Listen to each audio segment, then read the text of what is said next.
Hello, folks. Welcome back to day 2 of JRSA's 2022 Fall Virtual Research Gathering.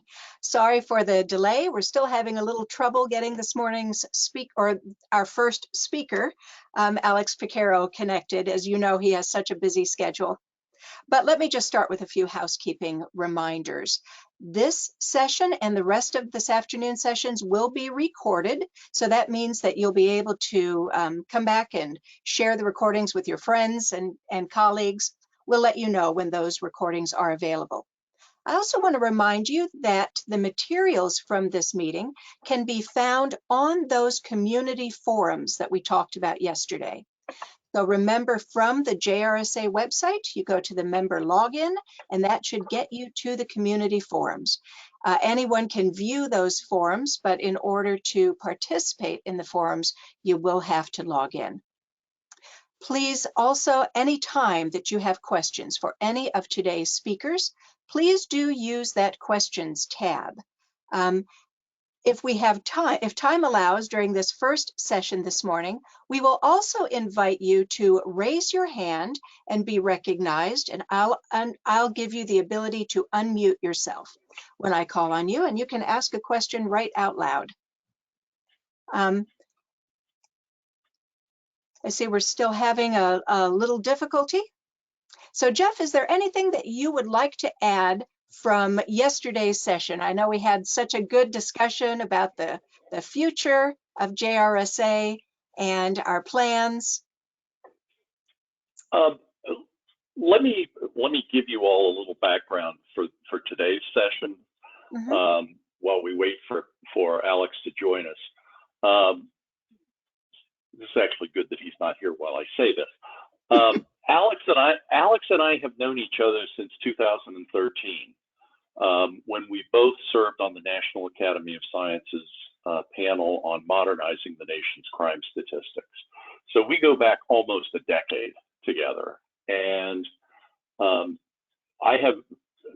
Alex reached out to me earlier this year to talk about BJS, and in the course of the conversation, it became pretty clear that he was being considered to become the director. And so we spent probably a good 6 months talking with each other, him picking my brain, what I thought about BJS and needs and opportunities and so on, and also sharing with me some of the ideas that he had for BJS. And when he joins us, and I hope it's very shortly now, I contacted him last night and I said, Alex, how do you want me to introduce you? How do you want this to run? Do you want me simply to introduce you as the newly appointed BJS director and then turn it over to you to carry the conversation or say whatever it is that you want to say? Or would you rather have it take the form of kind of an interview where I'll prompt you every once in a while with a question and you can take the question and run with it? And he fired back to me almost immediately. He said, I much prefer a fireside chat. So he said, and I would love it to be interactive and also engaging for the audience. So he said, I'm open to taking a question from you, but also I'd love to hear from your members and their thoughts, insights, advice they want to give me, challenges they're facing that they think JRS or BJS may be able to help them with, and so on. So assuming we can get the tech problem over an OJP taken care of and he joins us, he very much, he and I are, we're on a first name basis with each other, and we're going to probably crack a few jokes about statistics as if that's joke worthy. But, he also wants to engage you. And I think you'll find him an extremely responsive individual in terms of fielding a question, taking it and running with it and giving you his insight into it, and then inviting you to come back and comment on what he's just offered. So I see that he is back on the list of attendees. Alex, can you hear me yet? Not yet, but we're getting close. Because I think I can hear you. Good. All right, we now can hear you. So, but you can't see me. not yet. Although, hang on here a second. My picture just changed, so I don't know if that means you're about to join or what. No, exactly I'm is sorry. going on I'm here. sorry, Jeff. I took myself off camera because I'm going Oh, to turn okay. things over to you and Alex for your conversation. Folks, do All remember right. to add your questions to that question tab or raise your hand and I'll call on you. Please do. All right. So, Alex, my friend, how are you? Hey, Jeff. Sorry about this. Not a problem. Not a problem. I just kind of briefed the audience, about our background together, going back to the NAS panel on modernizing the nation's crime statistics, and then shared with them that you and I have been engaged in a long conversation about BJS and data needs and opportunities and so on. So I encourage them to feel free to toss you a question to answer or an issue to explore. But, we are an attentive audience and, very much the SACs and JRSA are, if not integral parts of BJS, we're part of the federal statistical community. And so we're eager to hear from you. How are things going? Where are you going? What are your priorities? So take it and run with it. Great. Thank you very much, Jeff. I'm glad that you all right now, my screenshot, I see you and I see Susan, and my video camera is making this click, click, click, click, click sound, and it's very annoying. And I just see a spinning webcam. So I apologize because this is not what I like to do, but watch will show up when we're done. But thank you very much for the kind introduction, Jeff. I've been a fan of BJS and JRSA and the SACs my career, and actually have been to several of the SAC meetings when they happen, not just the virtual ones, but also one of the ones in Minneapolis I remember from many, many years ago, where I gave a talk, and I remember meeting Joan Weiss many, many years ago at these events. And so I've long been a fan and have used the products of the SACs, including the Florida SAC when Sue Burton was running it. So it's not like I don't know what the SACs do, what JRSA does, and BJS's integral relationship. A little bit about me, for those of you who don't know, I've been a criminologist for 26 years, much like Jeff, though he's a political scientist. Before he was appointed to BJS director, I'm a criminologist by training. And I've always been a user of BJS products. It's data, published with data, it's read its reports. And then I, was being a jolly old professor. And then I get this call one day, and the call was, would you be interested in being considered to be the director of BJS? And it took me about half of a second to say yes. It would be a lifelong honor and very humbling to be considered for this position, even though if I didn't get selected. It's just to be asked to be in this position, having a lot of respect for the former directors, Jeff, Jim, and so many others who've done a lot of good work to elevate BJS. And so over that period of time while I was waiting to be appointed by President Biden, still saying that's kind of like, I just get giddy that the President of the United States of America would appoint me, the son of two Cuban immigrants, to be the director of BJS is still kind of a giddy moment. I thought long and hard about what I want BJS to be. As a consumer of BJS, what do I want from BJS? And what does BJS need? And so I thought about that, and I thought much less about specific programs or data collections, but more about themes. And I want to organize it. I always said I'd never be a person who has 3 of these and 4 of these, and now I'm in the government, and so I have 4 of these.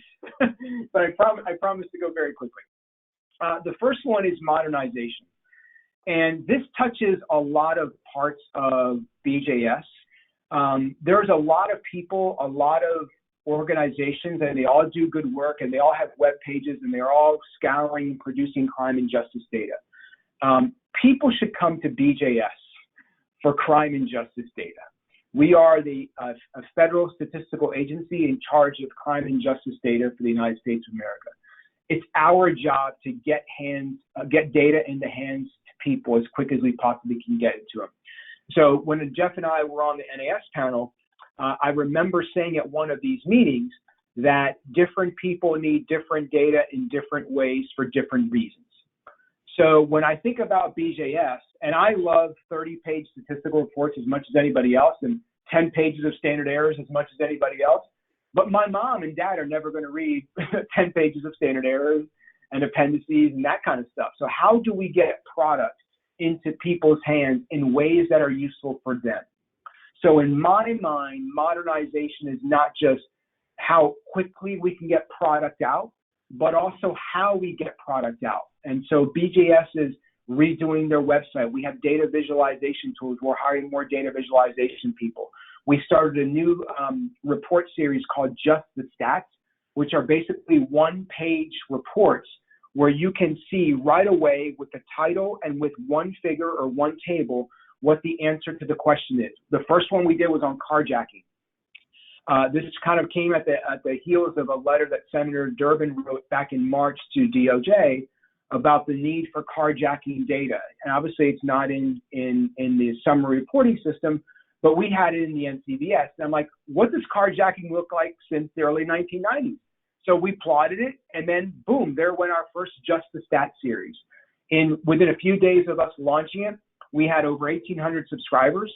And we have 2 more of them already coming out in the next few weeks. So that's what I mean by modernization, is we need to meet people where they're at with respect to how they get their data and then how they use their data. The second theme I had with respect to BJS was to engage. For those of you who know me and my academic work, you also probably know my writing with op-eds, my engagement with people on Capitol Hill, testifying, working with mayors, politicians, whoever, is we need to get out into the world to showcase the important products that BJS has. And so I am, in my mind, the champion of BJS, the champion of the statisticians in BJS, and the champion of BJS products. So my job is to push those products to the entire world as much as I possibly can do. So I've already started doing that. We've had tons of stakeholder briefings. I think I've met with JRSA, I've met with NCJA, and every 4-letter acronym that you can think about. I'm working on the 5-letter acronyms now, but we've written op-eds. We've taken, as Jeff told me one day, answer the phone. And it's something that in my career before I came to BJS is my best ability is my availability. And so I need to be the person who is able to connect the external world to the great people and the great work that BJS is doing. So that's what I mean by engaging. The third theme is elevating. And what I mean by elevating is elevating the people within BJS. So this is identifying and recruiting people for exceptional leadership positions. We've already made one of those changes that I started making probably a week into my job for an individual who is an exceptional talent, and started elevating that person. There's also elevating people within BJS about, hey, Alex, I'm thinking about doing this. What do you think we should do? And I'm like, yes, let's do. Yes, let's create. Let's do things because we can do things, and we are a room full of really smart statisticians and really smart social scientists. So I think the purpose for me in terms of elevation is getting the science and scientists out into the community and also within BJS to do things they want to do from a research perspective, but also from a leadership development perspective. One of my jobs as the director of BJS is to ensure the professional development of the people who work here. It's actually one of the key things that a director of a federal statistical agency is charged to do. So I want to be able to help develop individuals here, whether they're at BJS, whether in 5 years they go to some other statistical agency, whether they go academia, whatever it is they want to do. I want to be able to help them grow and nurture in ways that they want. And the last theme I had was collaborate. In my academic career, that's all I've ever done. I've worked with psychologists, social workers, yes, even political scientists, Jeff. I'll work with anybody. And I think that the topic of crime and justice is a topic that necessarily isn't owned by someone and necessarily shouldn't be owned by someone. It's something that touches a lot of different people. And so it's collaboration within OJP, collaboration outside of OJP. As Jeff and other people know, BJS works very regularly with Census Bureau. We're going to start working with other federal statistical agencies. And the interesting thing about collaboration is when the Evidence Act was passed, the Evidence Act actually deemed me, or not just deemed me, but deemed the director of the Bureau of Justice Statistics, the statistical official for the entire Department of Justice, which is kind of a big job when you are the statistical official that people come to you with statistical questions and methodological questions. So I find this to be a really unique opportunity. And so I now have started to work with people in the larger Department of Justice about data collection efforts, how best to collect data, how to organize data, how to report data. So there are several of those initiatives that are ongoing that you all will see in due course. But it's really exciting to do that. And I can say this, and then I'm happy to talk for as long as people want on questions. My video still isn't working. I just see myself right now, which is kind of like looking in the mirror. I want to be able to make BJS as relevant as BJS needs to be. So when people get on their favorite search engine and they're searching on crime and justice statistics, I want them to call BJS. I want them to find BJS as the first website. When someone on the Hill or a staffer needs a question answered, I want them to come to us. I want us to be there at the ready for anybody who needs our statistical products to help them inform whatever decision they're making. So that's an ambitious agenda. And I've had several people tell me, Alex, you're going to want to do 100 things, and you will find that you can't do all of those. So find the ones that matter the most to you. And my reply is, well, they all matter to me. And so my job is to let the people be here at BJS to be creative. And I've always been told, and I've always thought about this when I've ever recruited faculty or graduate students in my course of my careers, you bring in good people, you give them what they need, and you stay out of their way. And so that's kind of my idea and philosophy of how I thought about leading BJS. This isn't Alex's BJS. As I said the first week on the job here, this is Team BJS. And Team BJS is the people who comprise BJS. So whatever I can do to help those individuals succeed and BJS succeed, then I succeed. And so that's my goal. That's my little spiel. And I'm happy to answer as many questions as people might have. All right. Now, we are running up against a hard stop at 2:30, but Alex, I want to alert you to something. You and I actually have the opportunity to say thank you to another BJS director, Bill Sable, who's in the audience. And he actually was the one who funded the NAS panel on modernizing the nation's crime statistics. So we've got 3 BJS directors here. This is pretty impressive. Well, Bill, thank you, Bill. Yes, exactly. Thanks, Bill. That was a great panel. Actually, Bill, do you want to toss in anything? No, given time, it's just one thought. Given your point about collaboration and your role under the Evidence Act, and I know it's early in your tenure, have you had a chance to think about how you will approach the FBI with NIBRS and crime statistics and negotiate that relationship between BJS and FBI? Again, I know it's early. Absolutely. Issue. Yeah, so that's a great question and observation, Bill. So I was appointed in June and I was sworn in the middle of August. And I was sworn in about a month and a half before the NIBRS was released. And so I think it was twice a week that we had calls with FBI CJIS. These are the statisticians, obviously, who put together their report. and then as well as the FBI's press office and National Press Office. There were a lot of communications back and forth about how to produce those estimates, because BJS for a long period of time, as you know very well, was involved in the upkeep, not upkeep, but the uplifting of agencies to transition from summary to NIBRS. Erica Smith and her team here have worked so many hours, not just with the FBI, but also with local police departments about transitioning to NIBRS.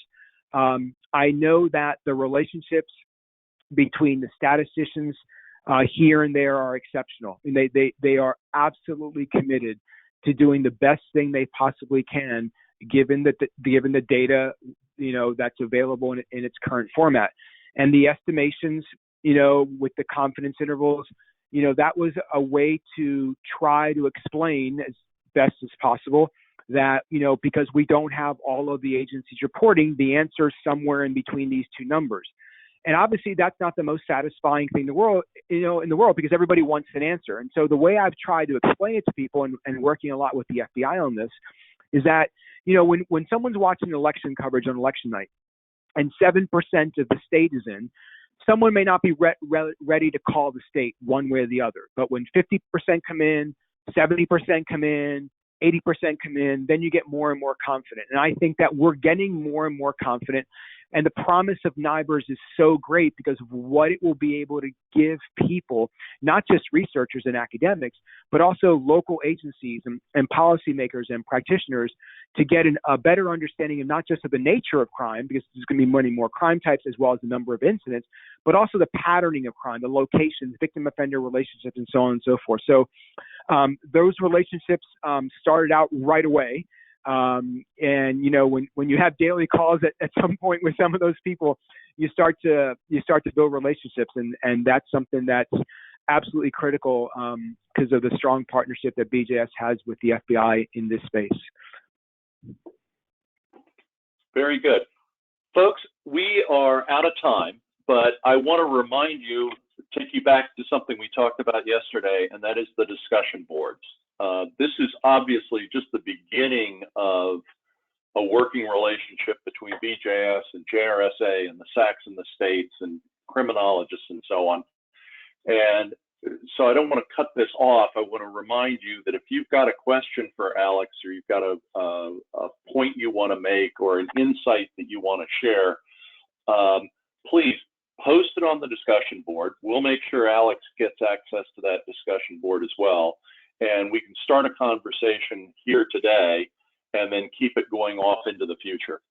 And Alex, thank you so much for being so generous with your time today. I know when you're trying to get oriented to and settled into a new job, particularly one like BJS, it's overwhelming. And we're deeply grateful that you carved out a block of your time to share with us today. And we look forward to working with you through the rest of your tenure, and we hope it's a long and successful one. And to that, Jeff, thank you very much for the opportunity to be here with the JRSA, and hopefully next year we're doing this in person and no more webcams. I second that. Thank you. Thank you very much. Bye-bye now. All right, thank you so much, Jeff and Alex. We're going to move next to a presentation on data standardization. And our first panel this morning is going to talk about data standardization in the criminal history context. We have two presenters for that panel. The first is Dave Roberts, who, as you all probably know, is the Executive Director and CEO of Search. He has extensive experience supporting criminal justice information technology, policy planning, and research in state and federal governments, in nonprofit organizations, and private industry. And he's joined by Becky Goggins, who's the Director of Law and Policy for Search. She oversees Search's consulting practice in the areas of criminal history records, development of laws and policies concerning the use of justice information and protection of privacy, implementation of evidence-based practices, and the use of technology to improve justice information sharing.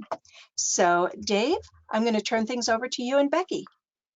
Great. Thanks so much, Susan. I'm also a former SAC director. I was SAC director in Wyoming for 6 years and was on the board at JRSA, and I know Becky was the SAC director as well. So it's great to be back, and we're huge fans of BJS and JRSA. So thanks so much for having us today. Can you see my screen okay?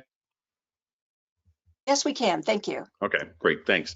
We're going to run through this. Mark Perbix was going to join us. He's ill today, so he's not going to be able to join, but we want to get right through this. So a lot of our focus is really going to be on the criminal history record. And the reason our membership group are the criminal history repository directors from all around the country. So instead of just focusing on providing service to them in terms of their operations, we also wanted to really start looking at the research value of criminal history records. Every state has a repository. The rap sheet is that person-based longitudinal record that has the entire involvement in the justice system. The number of records continues to grow every year, and it's just one of the richest and most untapped sources of data, I think, that are out there. So we're really looking at the rap sheet because it's such a significant factor in decision making. It's also being used increasingly for a broad variety of non-criminal justice purposes, and I want to show you a couple of charts on that.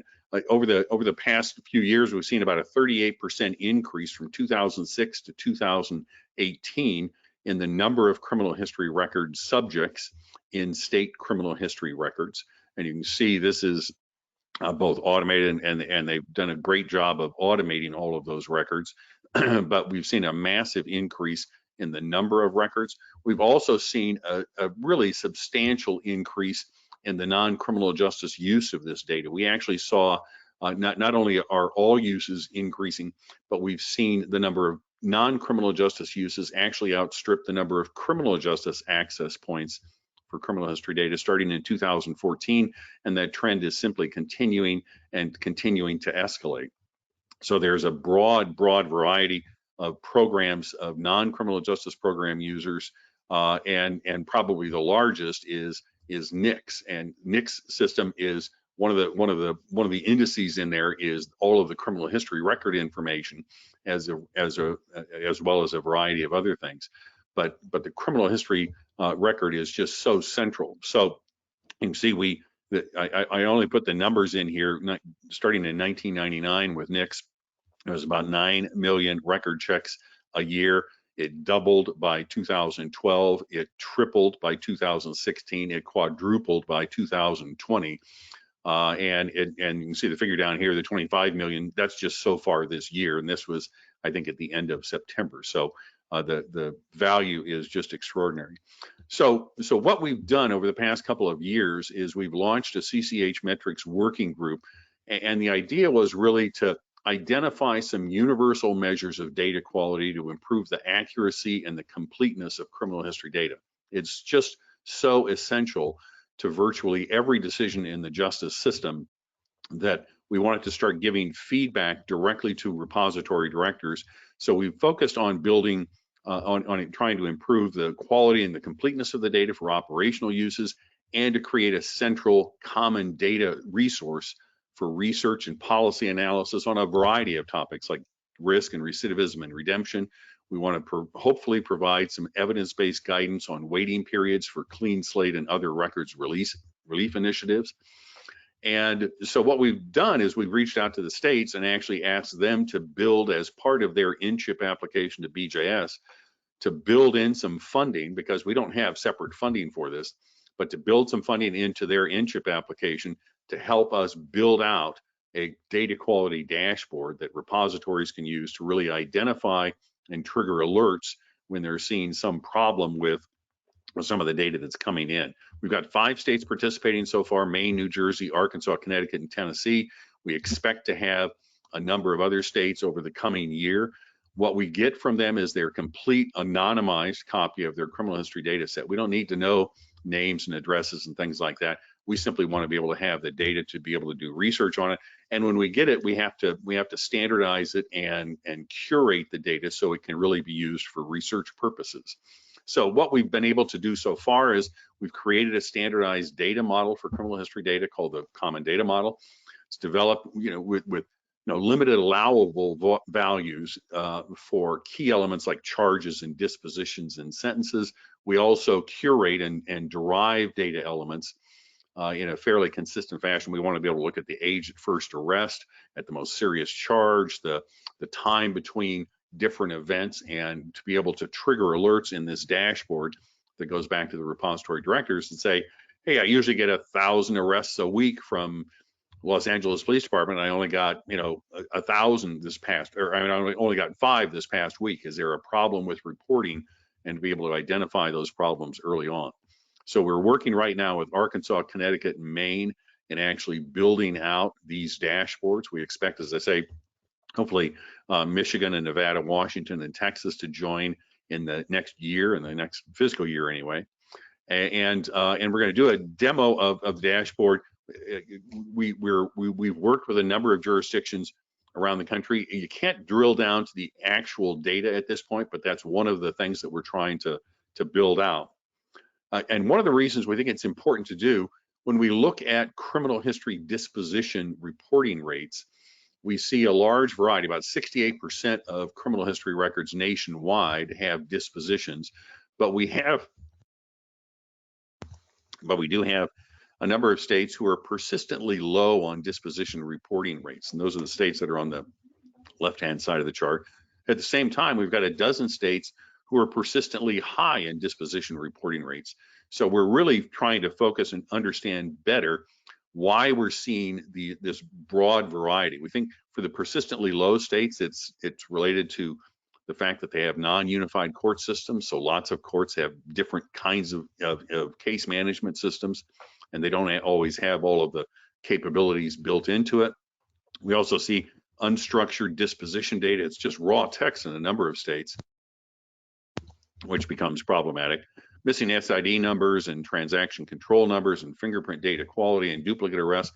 We really want to be able to identify some of the critical issues and policies and practices, have a model policy and practice in place, and explore options to measurably improve criminal history data quality. BJS has invested about $1 billion, actually, of congressional money, $1 billion in the whole NCHIP and NARIP program.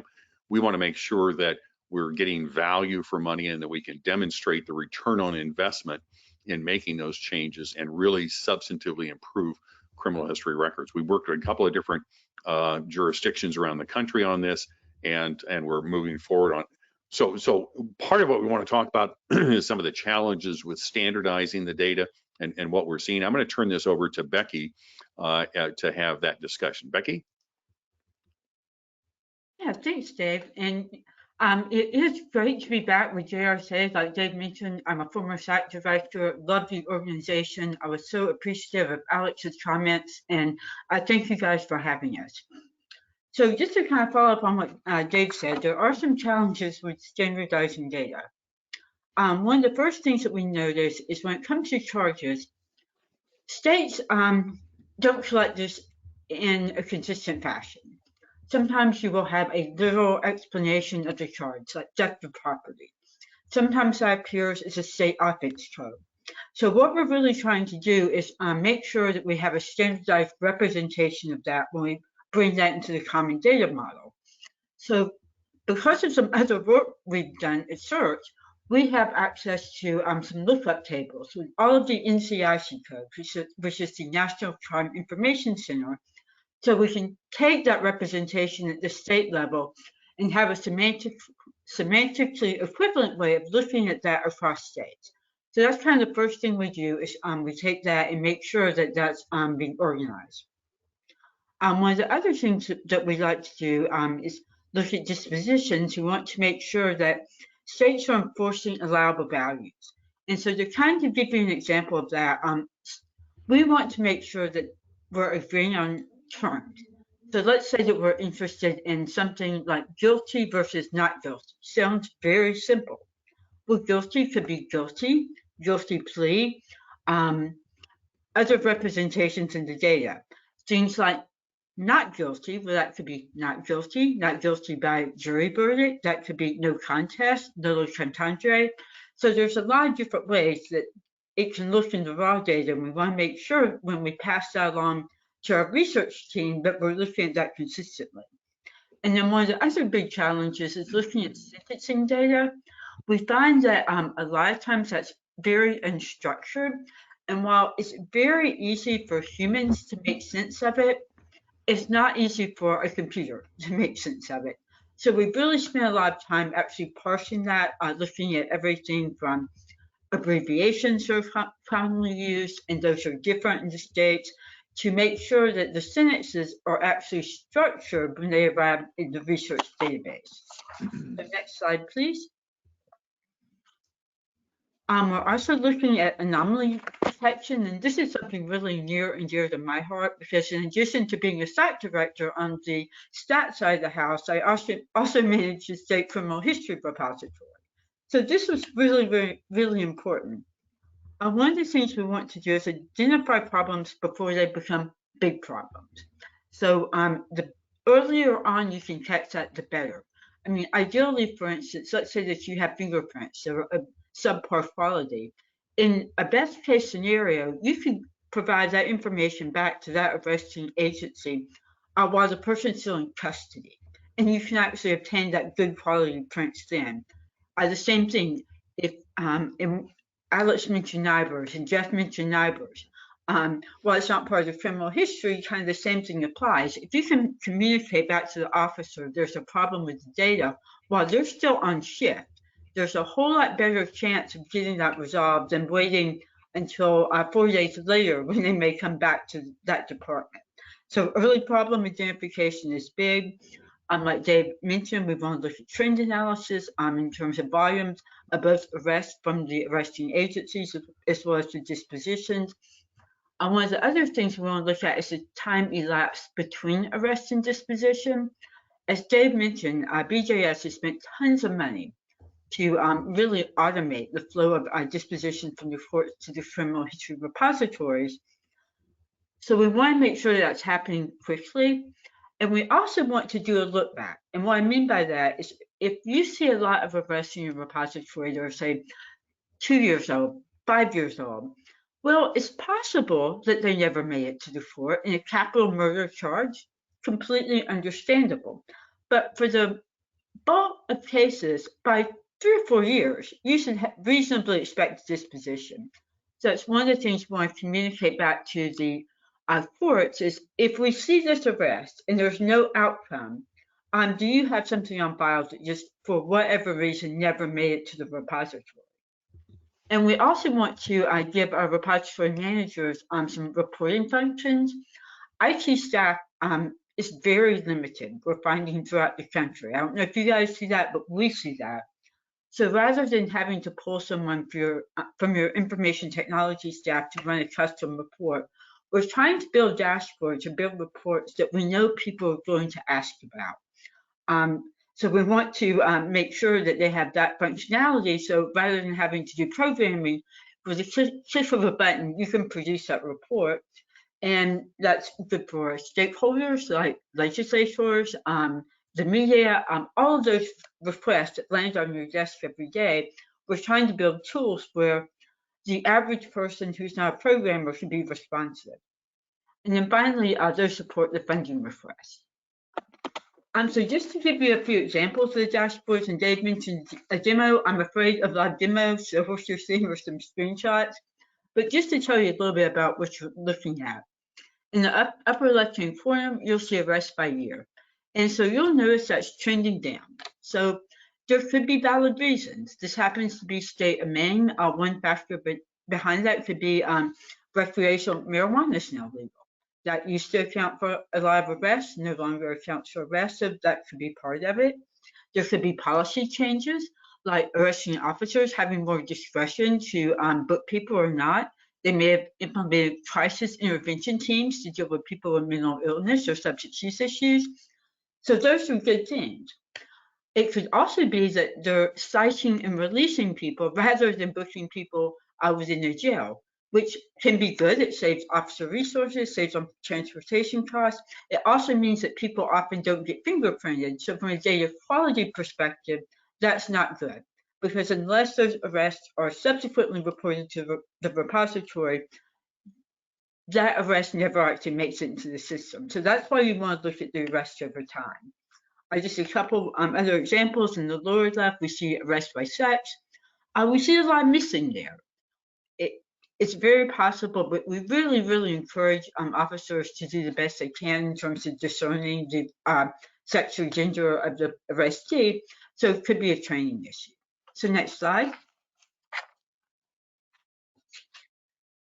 And we talked about data anomalies. One of the things we look at is age of arrest. And this is where we look at things that could be valid but bear further review.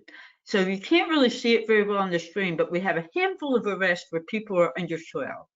It can happen, but you wouldn't typically expect to see a whole lot of 6 or 8 years old being arrested. Same with people over 90. I mean, people like Dave Roberts, when they get up in it, I'm just teasing with Dave, but you wouldn't expect to see a whole lot of people, 80, 85, 90 years old, or young men like Dave, you would expect to see arrested. But you see what I'm saying? We want to make sure that those outliers we're accounting for and that those data are valid. So when we go to the next slide. And then just looking at dispositions, and once again, right here, I left this on the screen. If you look in the upper left, I spot a data quality issue right away. If you look at the longest bar, the top agency, there's no name. Well, I'm pretty sure that's Portland Port, because it's by far the largest port in Maine, but there's no name there. So what I suspect is happening in the lookup table is that ORI is typed wrong. So that's where we would want to go in as a repository manager, make sure that that's correct on the back end, and we see it readily there on the screen. If we look down at the bottom of the screen, we see errors that are really increasing toward the end of 2020. That could be alarming, but after talking to the people in the state of Maine, they had a big push to really start increasing dispositions reported through a project. Excuse me.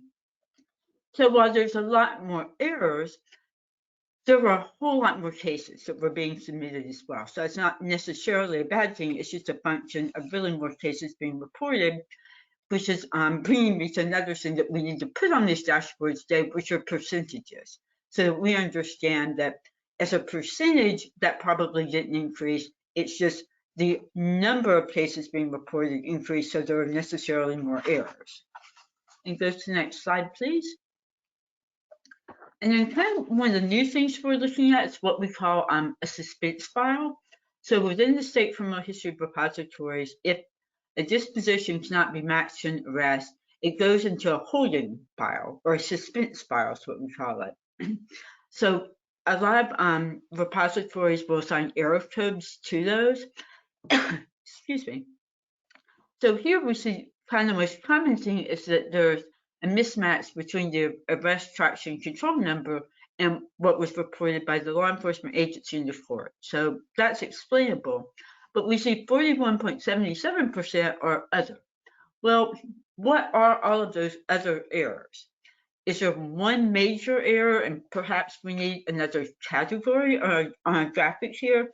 So that's where we want to go in and do a little more inspection. So next slide, please. And so the final thing I want to talk about is what we're building in the future. We want to have more user-friendly dashboards. Like I said, sometimes that's just adding percentages. One of the other things would be to highlight outliers. Right now, everything's a list. So you can look down the list and see the agencies that are high, but we don't want repository managers having to look for a list of 300 agencies when there are 10 problems. So surfacing those to the beginning. I would want to implement real-time or near real-time reporting so that we're catching things before they become a problem. And notifying, most importantly, repository personnel to reach out to those agencies when there's disruptions in reporting.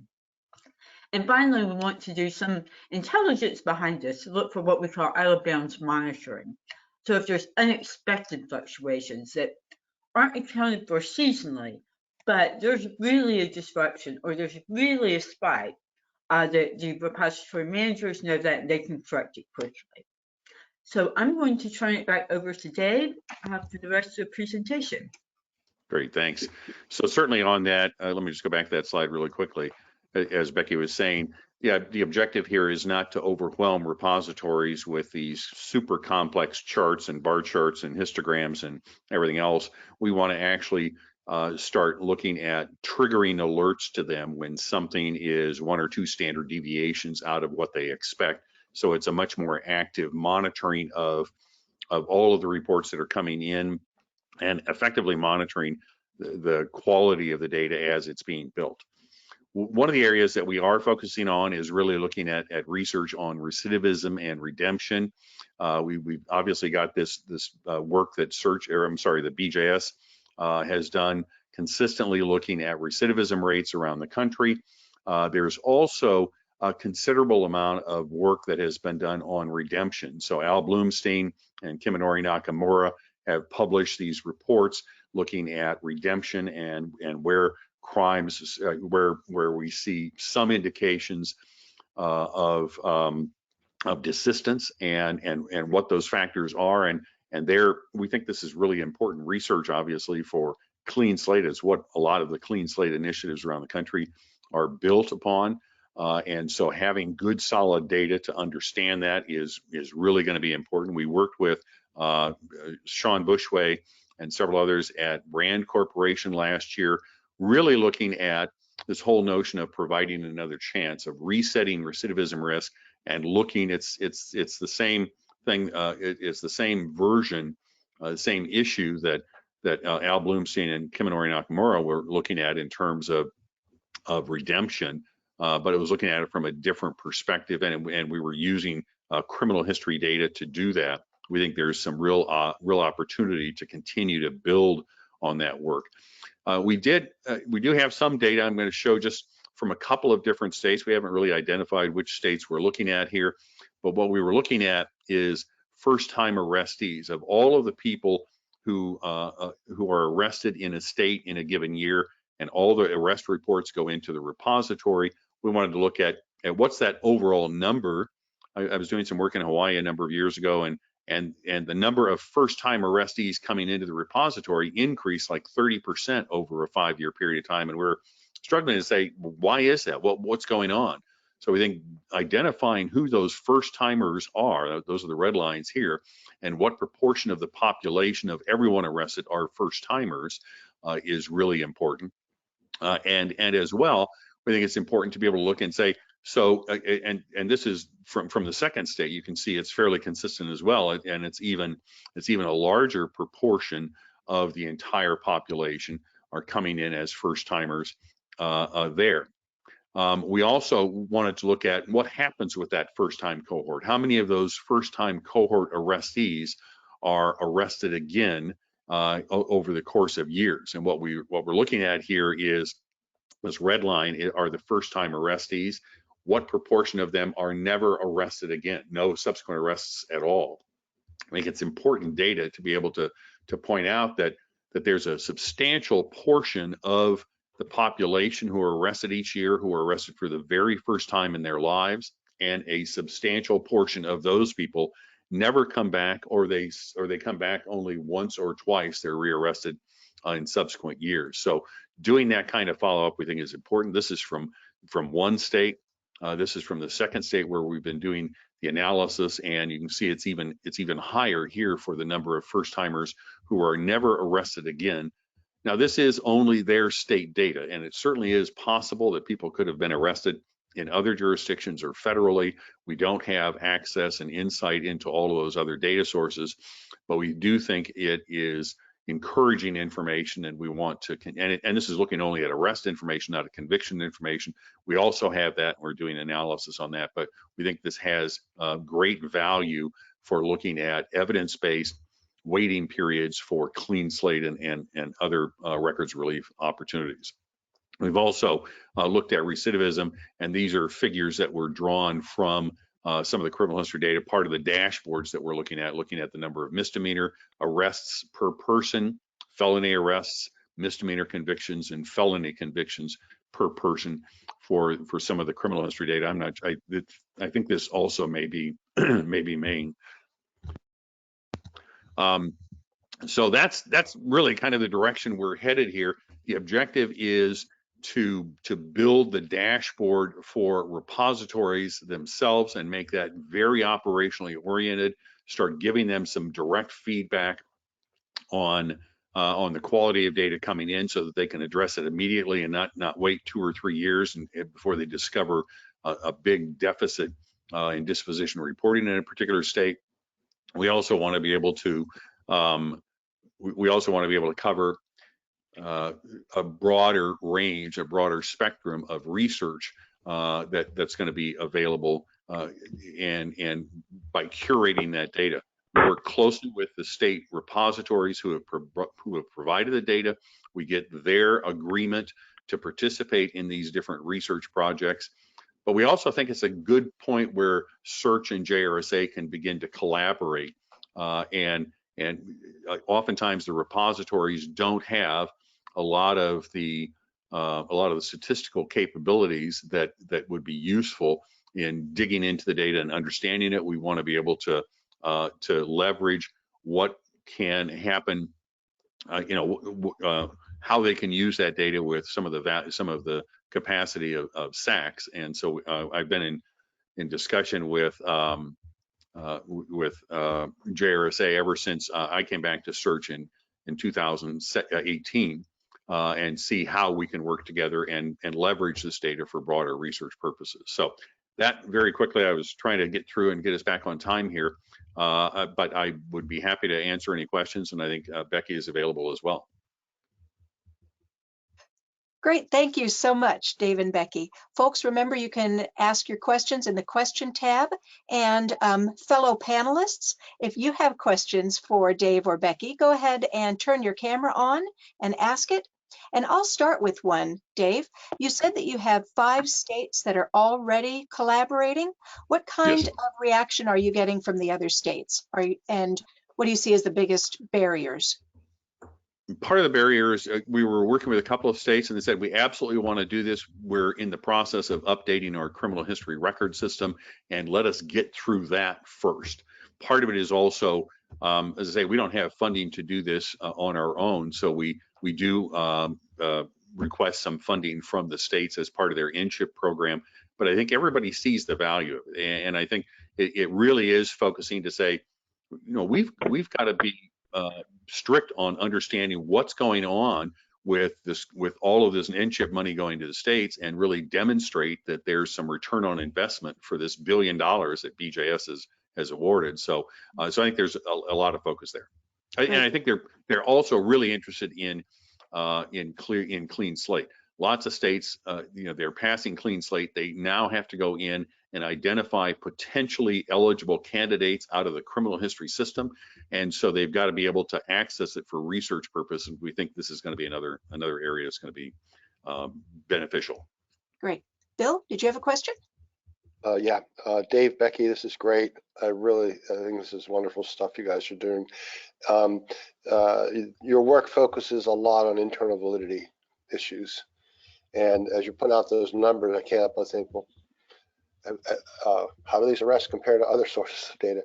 Have you had a chance to think about how you'd go about developing external validity criteria? Like, are any of the states complete NIBR states or something like that? And then second part to that down the road, how do you negotiate the presentation of these 2 sets of statistics about a very similar concept called arrest? And I mean, it's fascinating stuff, and it's just all leading to this, like, well, what do we do? Which number do we believe, and all that kind of stuff. But mostly, if you've had a chance, I know you're doing a lot. If you've had a chance to think about kind of the external validity side of it, I'd be curious to hear what you have to say about that. We've given some thought to it. When we first started getting this data in, Bill, we started going back to say, do these numbers make any sense? How does this compare with the FBI? Obviously, the arrest numbers at the FBI, those are individuals. We're counting, we're typically looking at specific individuals arrested throughout the course of the year. We haven't done a lot of detail yet to say how many times were they arrested in that specific year. So much of the effort so far has simply been trying to curate the data and map it to this common data standard. Some of the data that we have from some of the states is is almost entirely unstructured. It's just this open text narrative. And so that has become one of the big challenges. So what we're doing now is we're really targeting states that have really comprehensive disposition reporting and very structured data, and said, let's make sure we get those states involved in the coming year. So we think doing that external validation is absolutely crucial. Thanks. We have another question. This is from Megan Novak. We recently used the NLETS parsing service to process out-of-state criminal histories. In the end, I got the data too late, but to really take advantage of that. But how does your initiative work with the NLETS process? It doesn't really work with NLETS directly. We actually do a lot of work with NLETS in terms of our LENS project of trying to map crime codes to the common data model itself. We're leveraging all the work that they are doing, that NLETS is doing with their Chiefs program, and trying to make sure that that it's a common protocol as we go through that curation. Becky, you've got some experience with that as well. Do you want to jump in really quickly? Yeah, and interestingly enough, if you've used the NLETS parsing program to translate the NCIC codes, Search actually worked with NLETS in developing all of those lookup tables for all of the states. So we don't actually use the parsing service, but on the back end, the lookup tables that we use are actually identical to NLETS because we developed those with NLETS. Right. All right, great, thank you. Any other questions? So one of the things we're going to be doing is we're going to be focusing on a lot of this at our July meeting, where I think Jeff said yesterday, JRSA is going to be there as well. We're excited about that. We'll have lots of opportunities, I think, to make presentations and explore this data. It's not only our Search annual membership group meeting, but it's also a symposium on justice information technology, policy, and research. So you'll hear lots more about that. Susan and I were just talking earlier this week about it as well. So thank you again so much for having us on your meeting today. Well, thank you all. This really has been fascinating. Great. And now Thanks. I'd like to bring up the next panel on data standardization, which relates to NIBRS. And I'm going to turn things over to Brad Brick on JRSA staff to get us started. All right, thanks, Susan. Hello again, everybody. Again, let me just say thank you all for joining us for day 2 of our fall research gathering. What the remainder of this session is going to discuss is really the idea of data standardization with using NIBRS and NIBRS compliant data. In and of itself, NIBRS, if you think about it, is already pretty standardized on the front end. So what we want to focus on in the remainder of this session is how we can standardize using NIBRS for analytical purposes and for other purposes of understanding more about crime. And this may include linking NIBRS to other data sources. This may include how NIBRS and the linkages to other data sources will impact policy decision making, but also how we can develop what, for the lack of a better word, is an analytical playbook for how we can analyze NIBRS across the states. We have a very, we oftentimes get our information at the national level, which is really an N of 1, but we don't really know as much about how how crime is, and my air conditioning just kicked on, so that's annoying. But how states are analyzing the data, and whether they're analyzing it using different units of analysis, different units of count, or using the data differently. So what we want to talk about here is how to standardize those analytical procedures. And joining me today on this session are, and we've already heard from him, is Bill Sable. He's a professor in the Department of Criminal Justice and Criminology at Georgia State University, where he teaches and conducts research on corrections, sentencing policy, and crime statistics. Previously, he held a number of positions in government and in private research institutions, including serving as the director of the Bureau of Justice Statistics. We also have with us several others from SACs across the country, including Derek Weitenheimer, the director of the Wisconsin SAC, Stephanie Lopez Howard, director of the Georgia SAC, and also a cadre of people from the Wyoming Survey and Analysis Center, including Laurel Wimbish, Eric Kanan, and Janelle Simpson. But first, let me turn it over to Bill Sable for his opening remarks to this session. Thanks, Bradley. Susan, you're doing the slides, right? Next slide, please. Yes, I am. Okay. Next slide. Okay, so as Bradley mentioned, NIBRS kind of has a data model in place, so it's very different from what Dave and Becky have to do with their computerized criminal history system.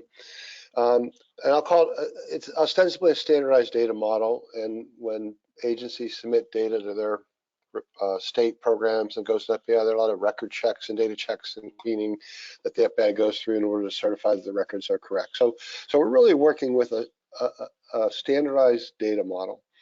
Now, one thing that does not mean is that the data in the data model actually meet the model. And that kind of leads into some of the ideas that I'm going to talk about and others are going to talk about. But when I was thinking about this discussion of standardization, the first thing I thought about was, well, standardization for what purpose? And a theme throughout this is throughout my remarks is standardization needs to be guided by substantive issues and questions. They can be simple, like what is the crime rate as defined by the old FBI Part 1 crimes? Or they can be complicated questions like, does the law enforcement response to domestic violence differ with the race, sex of the victim offender, or something along those lines? But you can't start thinking about standardization without having a set of questions.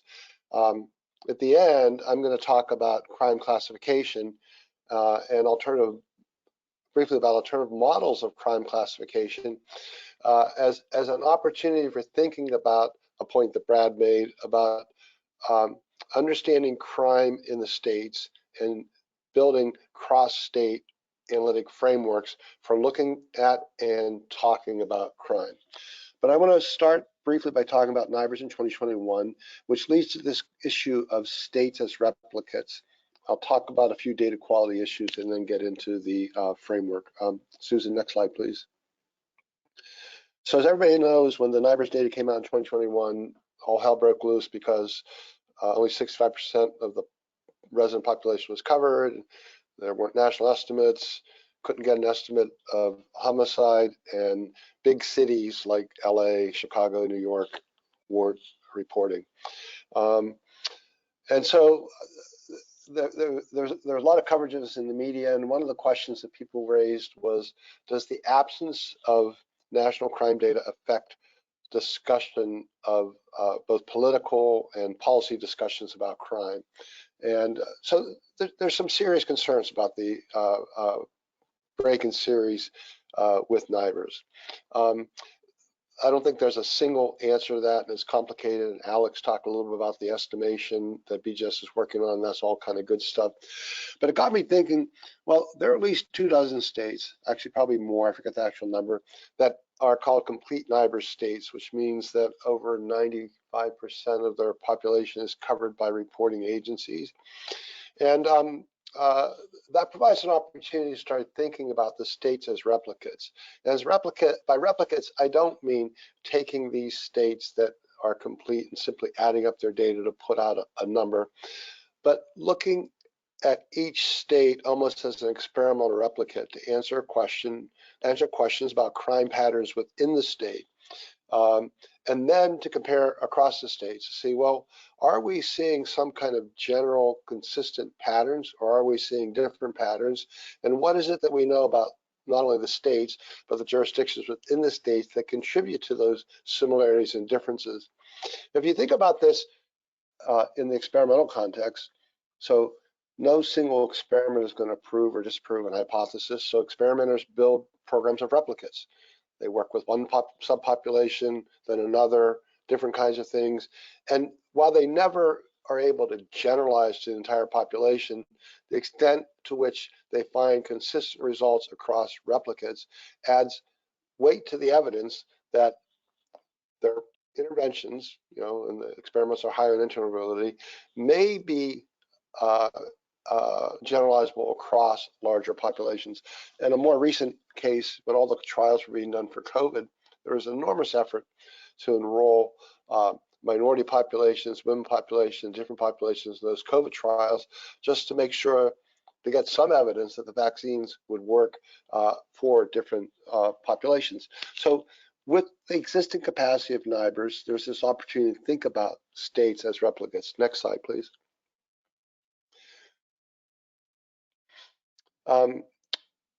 Which is what I just said. Next slide, please, Susan. Sorry. Okay, so in order for that to work, though, we do need to think about some of the state level or jurisdiction specific data quality issues. I just want to highlight a couple: completeness and coverage, timeliness, counting rules. What I would call a need for a NIBRS to SRS transition series to facilitate discussions of trends and reconciling reported statistics. So completeness and coverage.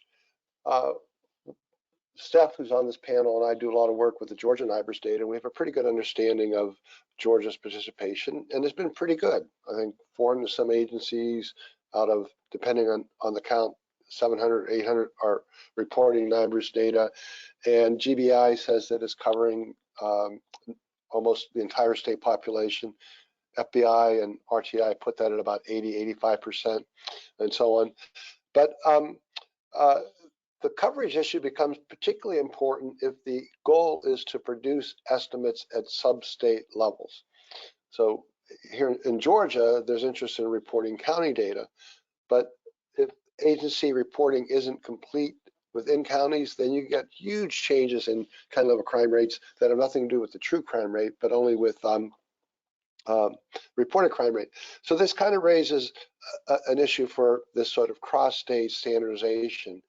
If as we move forward with this, we're going to have to address coverage and weighting. We're going to have to come up with methods to weight for non-response, to weight maybe even for item non-response, so that whatever gets done in a cross-state in this replicate model I'm talking about has some uniformity and reliability. Second, timeliness. So anybody that works with NIBRS knows there's a distinction between the month that the crimes are reported and the month or date of the incident. In the published statistics the FBI puts out, their data are based on submission months. Now, one advantage of relying on the states, particularly the states that have close relationships or serve as the program model, is more timely data. But so more timely than the data that the FBI is going to put out. But the timeliness has to be, the decision has to be made whether the timeliness is based on the timeliness of submission or incident.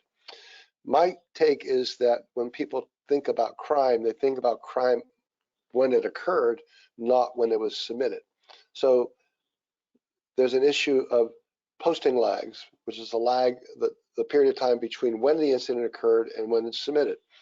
Again, drawing on Georgia data, we know that this exists. We've observed over time the posting lags have gotten reduced, but I think the most recent data we have through 2022, we're still getting about a quarter of this incidents being submitted more than 3 months after they occurred.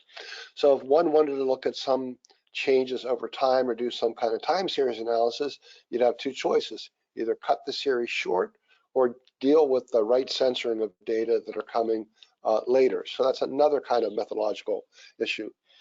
Counting rules, NIBRS is great, means we can talk about crime more complicated. We can talk not so much about the number of incidents, but the number of victims in an incident, the number of offenses for the victims, but that adds complications because Too often we'll see in reports a reference to a crime rate when it might be referring to the offenses or the persons, the victims. So we've got to have great care in making sure when we're talking about these things, we're talking to the correct unit. Briefly, this nation's gotten used to talking about crime using the FBI Part 1 categories. And now, if you go to the NIBRS tables and look at it, you kind of scratch your head because counts are changing, classifications are changing, definitions are changing, and people are still struggling with, well, how did the crime rate change? So I think there's an opportunity even here for the states to think about this transition, convert NIBRS to SRS, run this series similarly, and be able to talk about both series in order to wean people off the old and onto the new issue. And then I don't know how frequently this occurs, this next point, across other states, but in Georgia, I think I've counted 5 separate entities, well, three entities, 5 to 6 separate counts of crime for the same period. And so a user is going to scratch their head. If you go to the GBI, they put out 2 numbers. They don't always match because they put out the numbers at different points in time. You go to the FBI, if you go to the old crime in the US, you get 1 set of numbers. If you go to the online tool, the CDE, you get another set of numbers. And then at Georgia State, we're developing our own numbers. So what's a person supposed to do? So if this is a common, if states move ahead in producing their own crime statistics, they will start putting out numbers that differ from the FBI numbers and from whatever estimates BGS puts out. There's got to be some guidance on what numbers to use and how to manage this transition, and what numbers to use, and also how to understand the differences between the numbers that exist for ostensibly similar concepts. Next slide, please. I talked a little bit about coverage and non-response, so I'll just skip this. Next slide, please. And the timeliness, I talked about that. Next, please. And counting rules. Next, please. I'm trying to keep us on track. Okay, and the reconciliation, talked about that. Next, please. Okay, so I want to go back to the main theme. If the idea is to standardize work across states and put out new reports that are informative about how crime is changing, perhaps contributing to national debates based on what's learned from this states as replicate, these cross-state comparisons of crime patterns, then the real question is, what are the questions that need to drive the assessment of data quality? One way to approach this is to think about, well, what are the needs and interests of the states, in the states? How can these help define and identify the key issues that would then lead quality assessments? In Georgia, things like family violence are really important. A year or two ago, gangs keep coming up all the time, and they are. Gang crimes are going to be important. I remember at a presentation we gave about a year or so ago, we were talking about changes in crime rates to a bunch of chiefs, and we threw out the question, what do you think is behind this? And one chief said, it's a gang problem. And since I have a tendency, well, in response, I said, well, we looked at gangs in Georgia NIBRS data, and only like 3 to 5% of all the crimes, the violent crimes, were recorded as gangs. I said, so either you guys are making this stuff up about gangs or your officers aren't recording the data. I don't know the answer. I'm using that as an example to say, if you're motivated by a question about gangs and you start exploring it, and the problem is that local departments aren't reporting the gang stuff to NIBRS, then that would be an opportunity to improve the quality of the NIBRS data. But it would have been tied, it would have been drawn from a question about what we know about gang crime. I want to also just acknowledge briefly that I sat in a presentation a couple weeks ago where a number of the SACs were talking about their kind of audit work on the processing of data quality. I think this is also great too. It's analogous to what Dave and Becky were talking about, a lot of internal validity kind of questions. And that stuff needs to go on. But as I said, the standardization process, I think, needs to be driven by substantive questions. Next slide, please. So I want to submit that one way to approach this is think about crime classification. Now, Jeff mentioned the Modernizing Crime Statistics report, the panel that he and Alex Beccaro served on back when I was at BJS. And there are 2 volumes that the panel put out. The first one is probably most germane to this discussion. If you haven't seen it, there's a link there.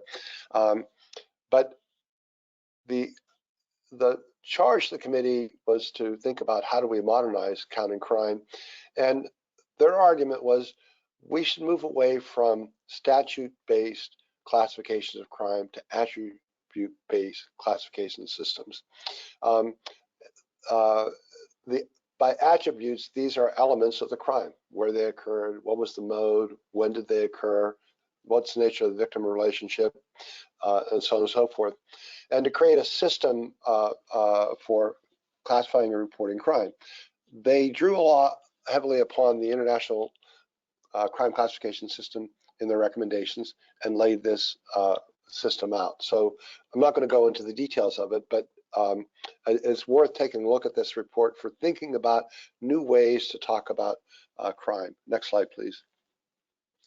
And to simplify it, I'd submit there are a couple of concepts, organizing concepts that we could use to think about talking about crime and doing cross-state work.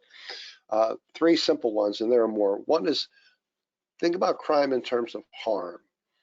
Harm could be level of injury, physical harms. It can include emotional harms that occur through threats or uses of weapon, or these are things that can be measured with NIBRS. Emotional harm and how a person felt about an incident isn't in NIBRS, but there's a lot about harm that can be used to start the discussion of crime. So think of it this way, rather than saying there were blah, blah, blah, blah incidents and so many were violent and so many of this, so many of that, talk about crime and sort of saying the harm to victims amounted to whatever it might be. And that, as I said, could be the physical harms. It could include property loss. It could include all of those sorts of things that go into harm. New way of talking about crime, new way of organizing stuff. A second is social context of crime. By social context, I mean essentially the location domains of crime. Does it occur in public versus private spheres? Is it occurring in sort of semi-private spheres like schools and commercial establishments, or does it occur in leisure domains? Leisure domains are semi-public places with relaxed norms like parks or places for entertainment. Work that a colleague of mine, Jim Lynch, did a few years ago with National Crime Victimization Survey on domains showed that leisure was the domain that people went to get robbed. I'm kind of joking, but the idea, if you want to understand robbery, you can understand it well through domains, these semi-public places with relaxed norms where things occur. This social context then, and taking advantage of location domain, allows us to talk about street crime, where I think the classic definition would be violence in public spaces between strangers. And of course, intimate partner violence, which I know is of interest to lots of people. And then a third category would be a focus on special groups. And 2 that come to mind are like the elderly and children, say less than 12-year-old, and commercial victims.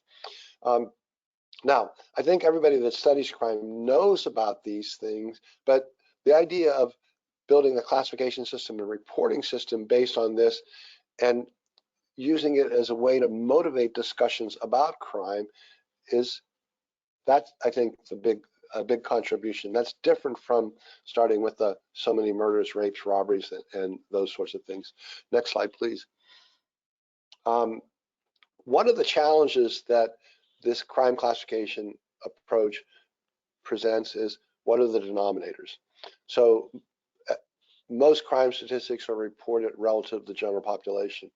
But if we think about crime classification and some of these categories, then we have to think about the denominator. So if commercial crimes are of interest, then the denominator is not the resident population. It's something like the number of establishments or specific types of establishments in target areas. I know somebody's going to talk about record linkage, but this is related to it. If using the NIBRS data to report on commercial crimes becomes important, then we need to link these data to other sources so that we can get the correct denominator. Burglaries and crimes, a lot of larcenies against households. Again, resident population isn't the right denominator. Households, maybe their characteristics, other sorts of things are. The at-risk groups, this is probably the most common denominator, alternative denominator people think of when we think of age adjusting crime rates and so on and so forth. And more challenging ones, particularly for cities with lots of transitory populations, are daytime and evening populations. We're trying to get a sense of crime at that point. Next slide, please. Actually, Susan, go next one. So I ginned up a few estimates from some of the states. These data were for 2015, just to show what some of the differences would be if we moved to a different kind of classification system. I'm not going to go through these much, but here the key thing is gun crime rates. And again, this is all based on resident population. So, but just to give you a flavor of, if we're talking about gun crimes, then in some places like Delaware, gun crimes and robberies are at about the same rate. In other places like Tennessee, there's a big difference. So this adds value to the understanding of crimes. And again, thinking about the states as replicants, well, in this case, one would infer that generally gun crime is higher than robbery, but not always. And you want to kind of understand a little bit about what's so special about Delaware in this case. Next slide, please.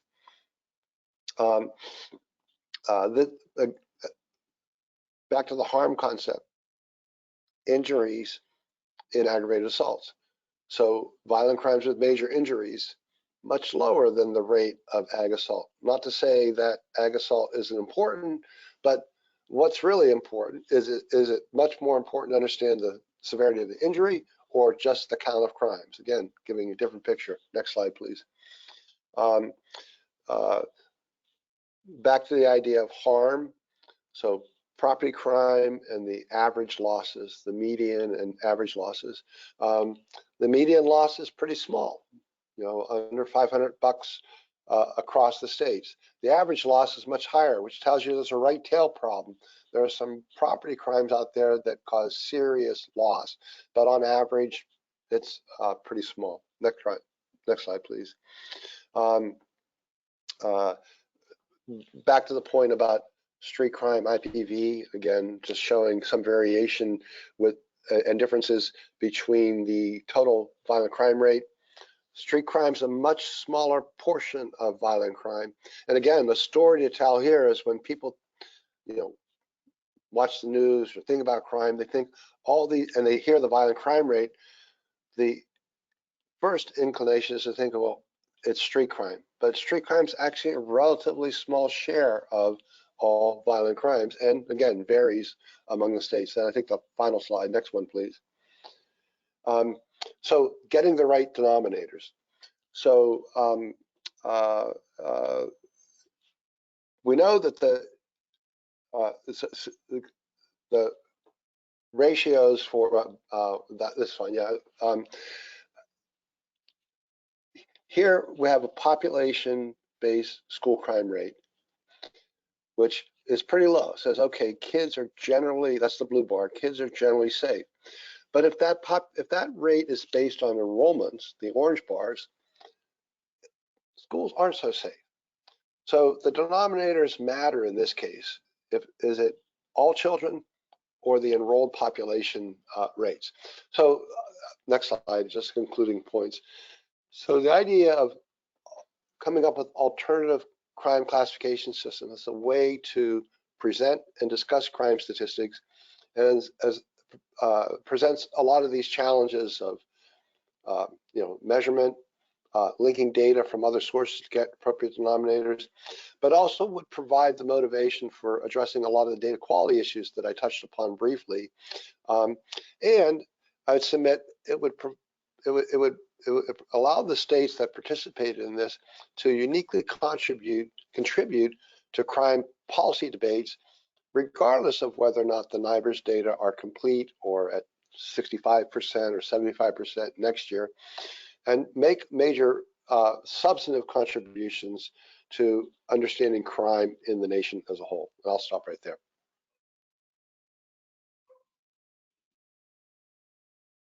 All right, thanks, Bill. I really appreciate your opening remarks on here. I think it really sets up the remainder of our conversation that we want to have in this session pretty well, especially some of the issues you raised with regards to what the right unit of count is, appropriate populations to use in the denominators. And what I want to do now is I want to turn it over to Derek Weidenheimer from Wisconsin, as I know that this is one of the issues that I have heard the most about from him, is how to organize and standardize the types of analyses that we can do with NIBRS data, and coming up with analysis rules and counting rules that make sense so that we can all compare the same things to one another across states. So Derek, I'll turn it over to you. Okay, thank you, Brad. And just a quick mic check, you can hear me, correct?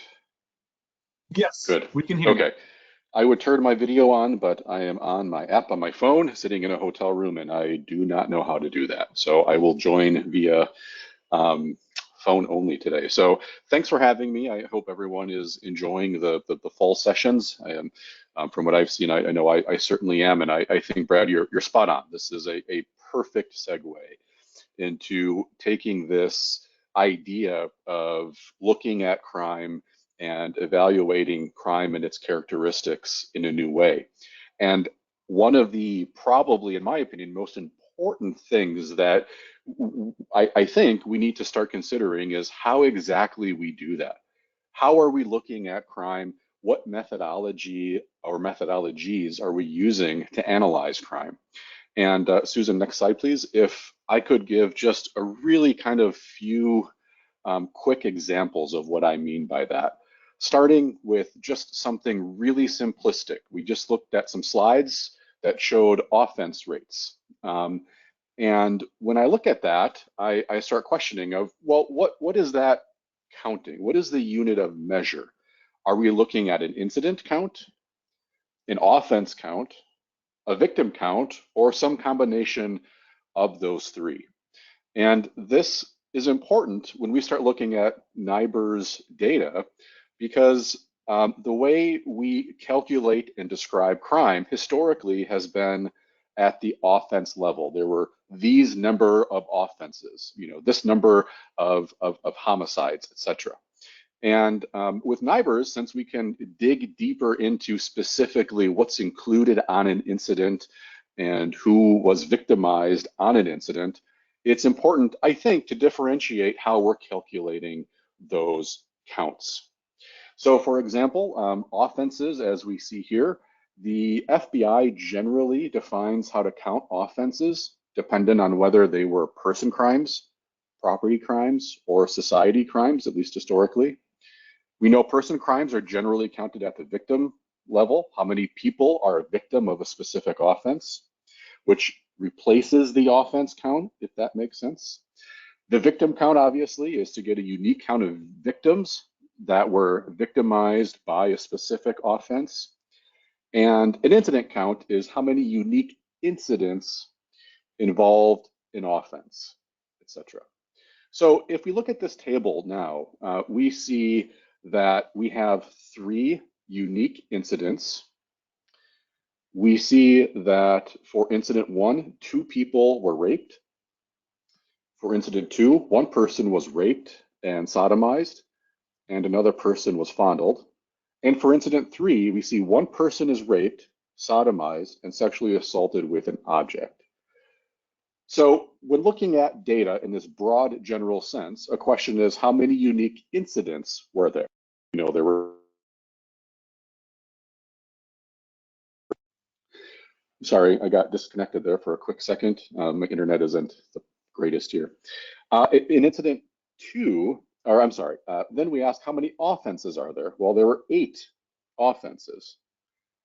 And then we asked how many unique victims were there? 5. So just in this very simplistic look at a high level of NIBR's data, we already have easily 3 different counts: 3 incidents, 8 offenses, 5 victims. If we asked how many incidents involved rape, the answer is 3. How many involved sodomy? The answer is 2. And how many involved fondling? Obviously, the answer is 1.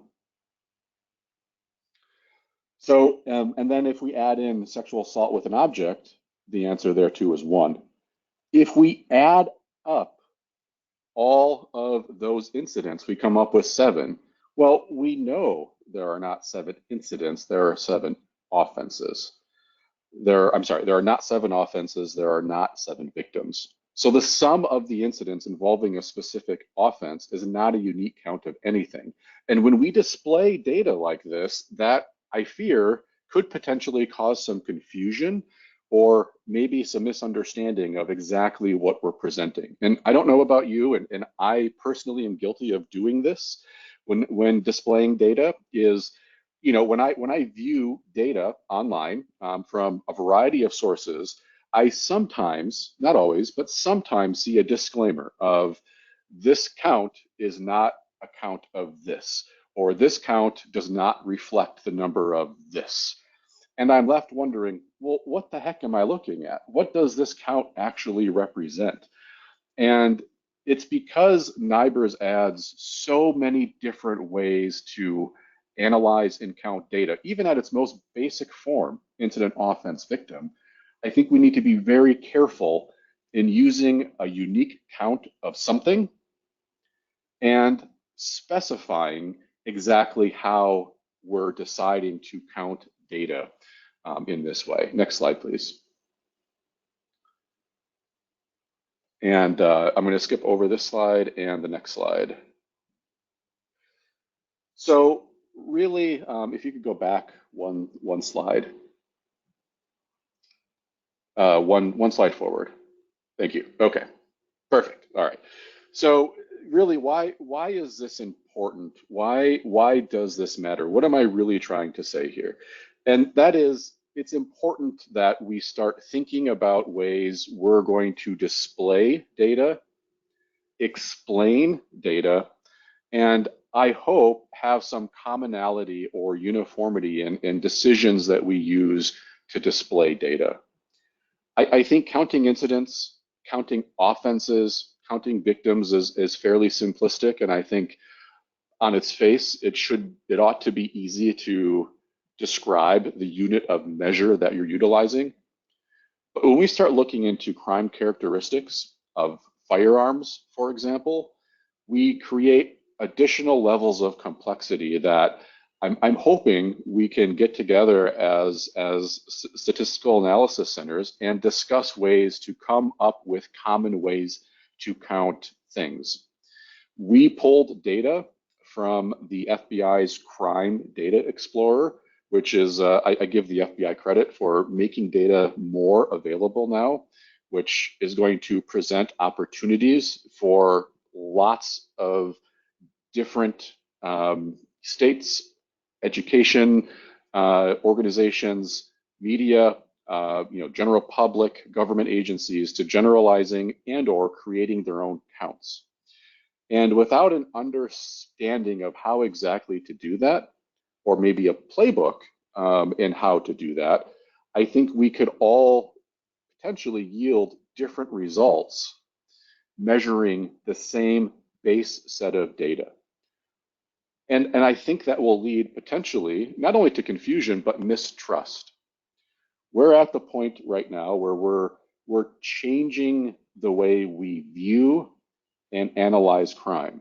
We're making it truly a once in a generational leap forward right now in our ability to further describe, explain, and analyze crime via the benefits that NIBRS brings with it.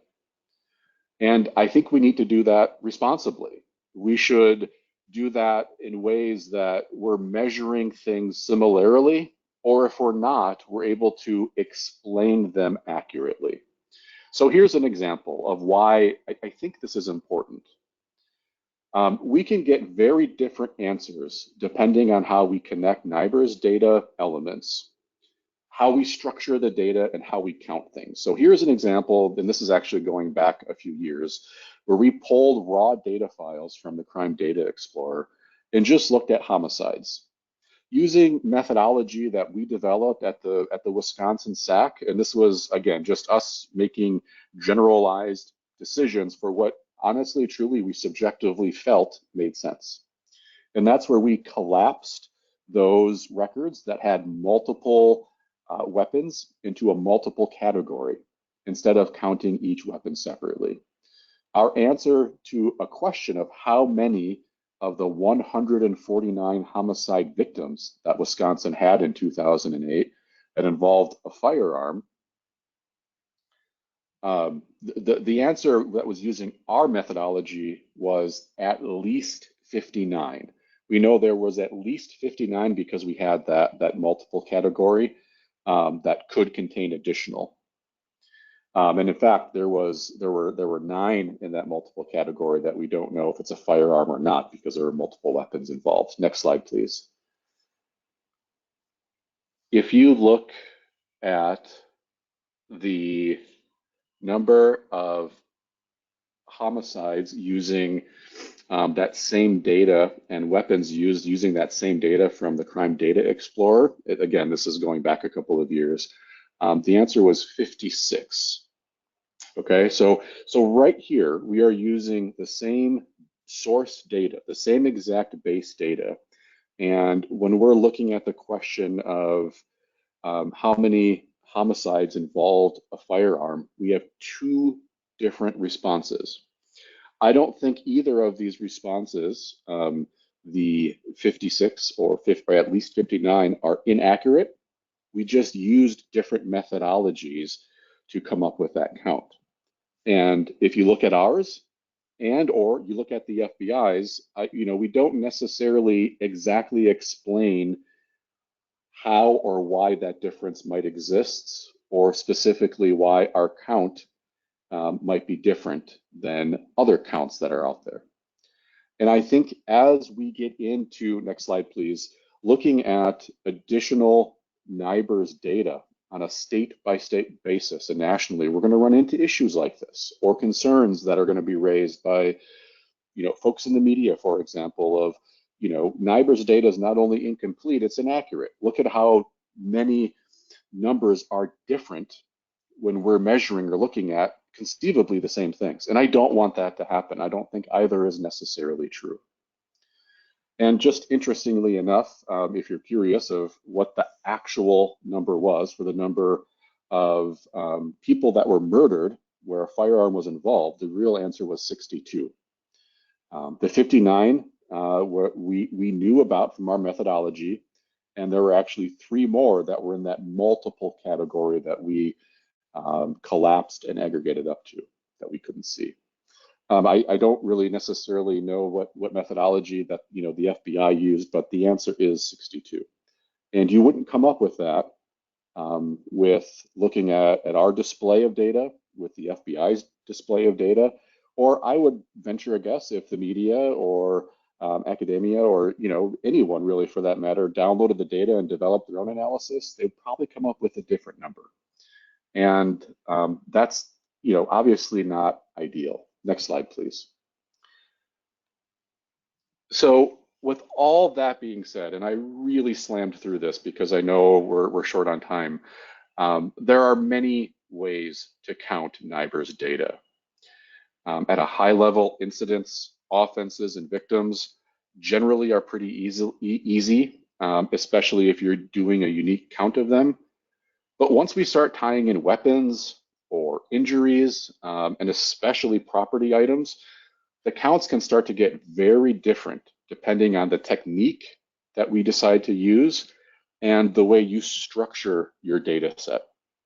For example, how many robbery offenses involved any kind of firearm versus how many people were actually robbed with a firearm are two very different, unique questions that will yield different results. It's important that I think we do this in a consistent way, or as consistently as we can, so that we're allowed, or we, in some ways can accurately compare across states. I think researchers have been waiting for really quite some time for 2021 to come through for the wide availability of NIBRS data. And I know we for sure are getting lots of requests for our raw NIBRS data files in Wisconsin. We've also received requests for in Wisconsin in data for other states so that they can run comparisons. Obviously, we don't have other states' data, so we tend to send people to the Crime Data Explorer to get it. But when there's no playbook or no necessarily, generally widely agreed upon or available source to identify methodology or at least identify considerations when coming up with a methodology to display NIBRS data, it's an opportunity for, I think, statistical analysis centers in the nation to get together, discuss the different ways that potentially make sense, identify the different questions. If you have this question, here is a best practices approach to get a specific count, so that we can begin to have some standardization in the analytical framework, or at least use it as a guide when working with this standardized set of NIBRS data. So that's my thing in a nutshell. And I'm sorry for kind of flying through that, but I think it's important for us to consider. I hope we can engage in some dialogue on exactly what those best practices might look like. Again, just Brad, thank you for the time, and I hope everyone is enjoying the sessions.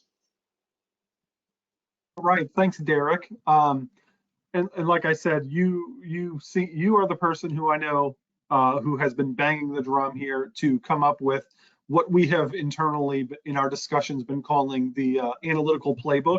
And certainly this is a discussion that I think we at JRSA want to be involved with the SACs, but having the SACs drive this idea of developing this analytical structure that you can all adopt to some level to make comparisons across states, to make comparisons within states, to understand, like you said, how to approach the questions that are important to states, but also how to approach them properly given the different segments of NIBRS that states may be relying on. So I know this was one big, huge issue that we could talk for hours about, but I have to move on to our next topic here.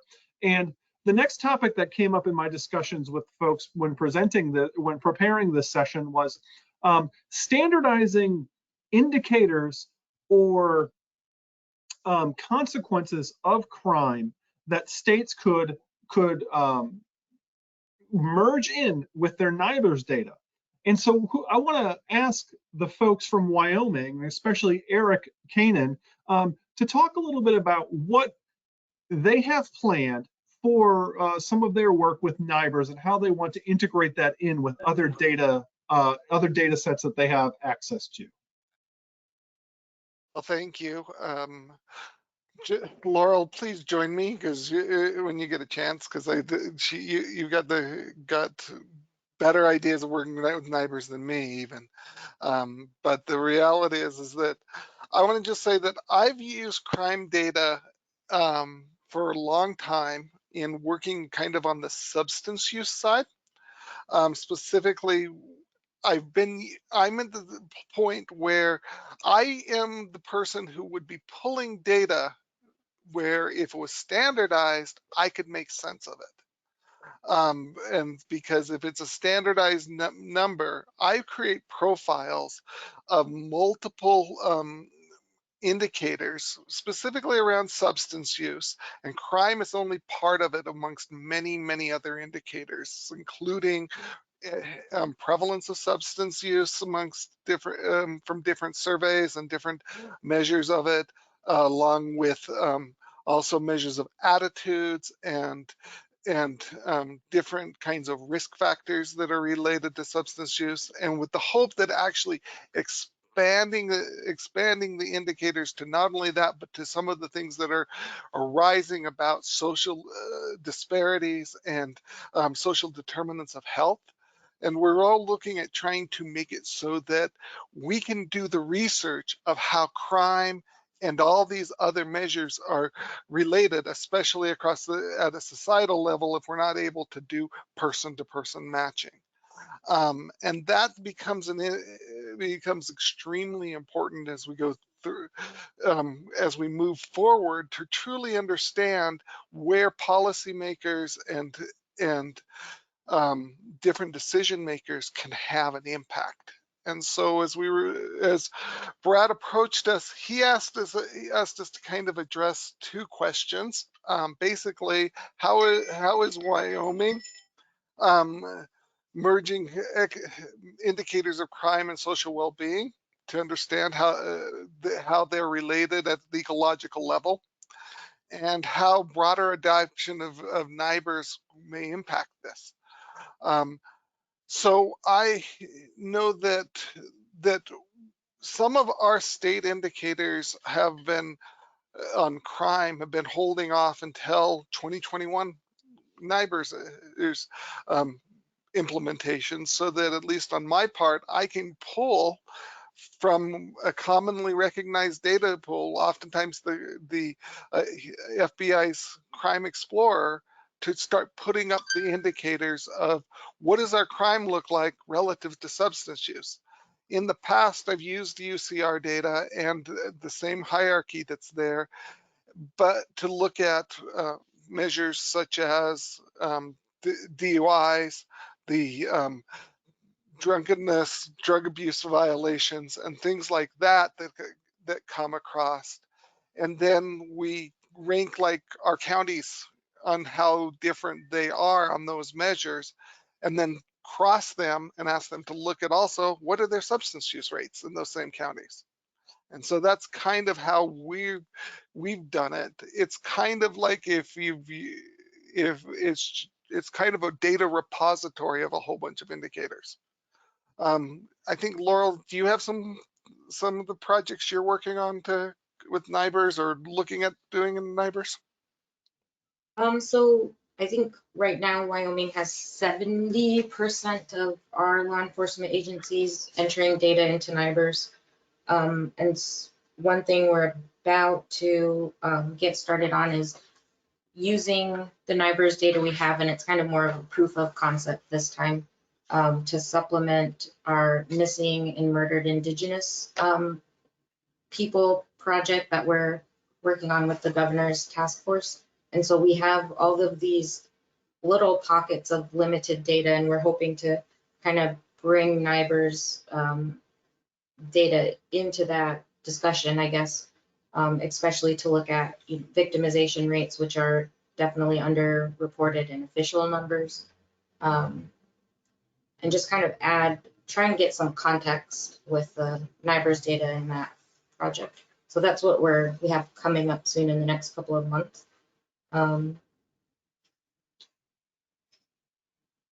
Yeah.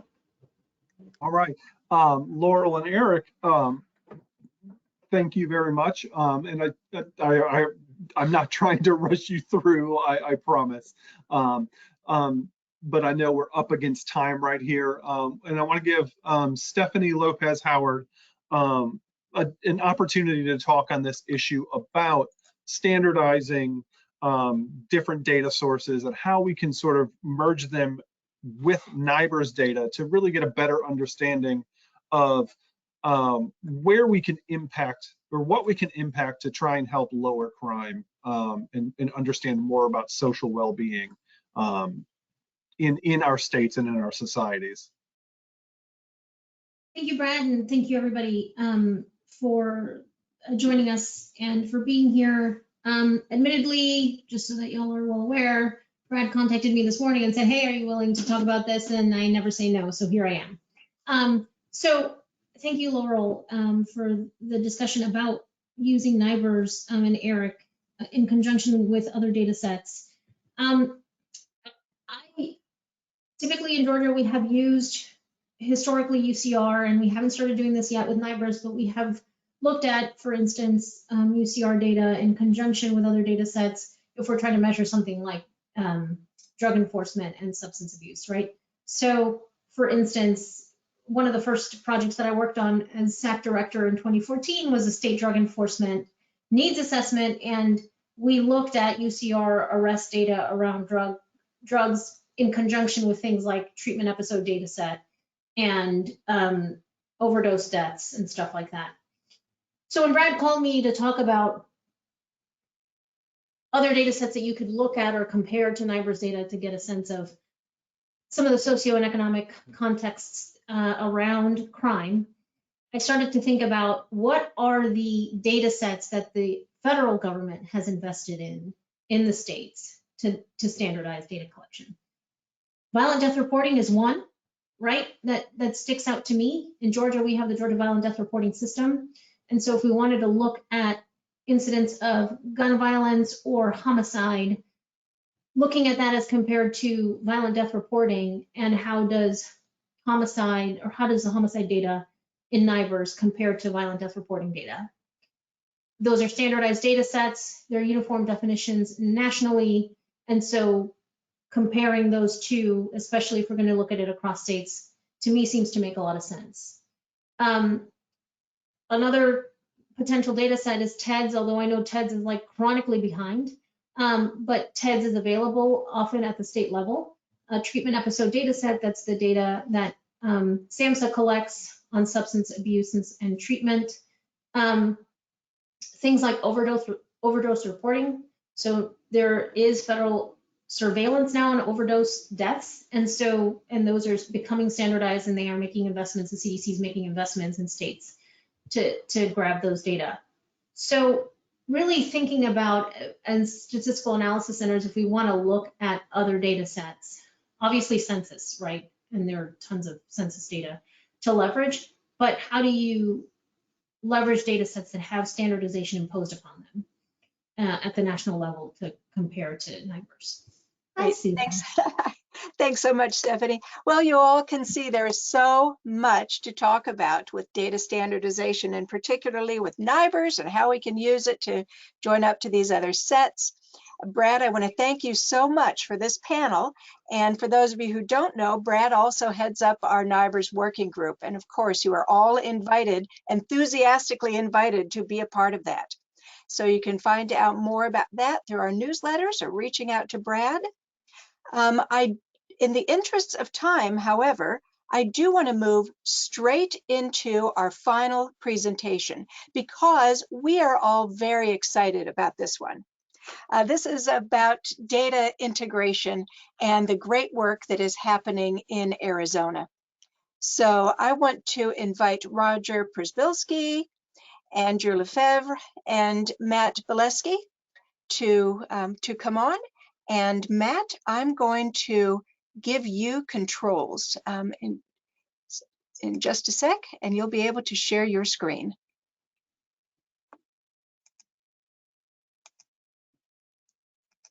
There we go. And I'll take myself off camera and turn it over to you all. Thanks. Thank you, Susan. I'll jump on here, and I've got the pleasure of introducing the presenters for the session, this final session this afternoon. And I just want to say too that I've been so looking forward to this session. First of all, because I'm familiar with and I've always been very impressed by the reach and the quality of the work of the Arizona Criminal Justice Commission. And secondly, because this particular project, I think, is so germane and relevant to SAC work across the country, and particularly to SAC opportunities, if you will, to interface with and support policy and practice. So as I said, I have the pleasure of introducing our presenters. I'm going to do that, then step away, and then facilitate a little Q&A once they do their presentation. So The two presenters are Andy Lefevre, the Executive Director of the Arizona Criminal Justice Commission, and Matt Bolesky, who currently serves as the Program Manager for the Commission's Data Integration, Analytics, and Optimization Program. Now, Andy was appointed Executive Director for the Commission in July of 2016. Prior to that, he served as a Legislative Liaison and Public Information Officer for the Commission, where he represented ACJC and its legislative priorities to Arizona's elected officials, and he served as the primary public spokesperson regarding ACJC programs. Prior to joining the commission, Andy served as the Director of Public Relations for the Arizona Department of Education. He's also led a number of organizations outside of the state of Arizona. For example, he served as the Executive Director of the REACH Alliance and the REACH Foundation in Harrisburg, Pennsylvania, where he expanded educational options for tens of thousands of Pennsylvania students and families. And he also served as the Executive Director for the Association of Private Correctional and Treatment Organizations in Washington, D.C. Throughout his career, he's published a number of articles about education and criminal justice issues. He's appeared on various local and national radio and television programs. He's represented the interests of law enforcement officers and victims of crime with members of the media and elected officials across the country. And I also need to mention that Andy currently serves as the president of the National Criminal Justice Association, as well as serving on the Arizona Peace Officers Memorial Board, the Arizona Department of Homeland Security Senior Advisory Committee, and the Arizona Substance Abuse Partnership. I said that Matt Bolesky currently serves as Program Manager for the Data Integration, Analytics, and Optimization Program for the Commission. He's been with ACJC for more than 15 years. And prior to assuming the responsibilities in his current role, he also served as a researcher in the Arizona SAC. He's supported a number of Commission initiatives over the years. And one of the things that I do want to mention is I'm familiar with Matt's work and what he's done on the infrastructure project you're going to hear about today. But he was also a driving force in developing performance measures, for example, for Arizona's administration of burn JAG funds. And he's worked extensively with criminal history records for research purposes in the state of Arizona. We heard a little bit about the importance of that type of work in the presentation by our search colleagues earlier today. And then finally, I'd be very remiss if I didn't mention that Matt also previously served as a member of JRSA's executive committee, an important position in the leadership of JRSA and support for the SACs across the country. So without further ado here, I'm going to turn the floor over to Andy and Matt and let both of you take it away, and then I'll step back up here and engage in a little Q&A with both of you. Thank you, Roger. Can everybody hear me? I hope. Not Yes, we getting can. any.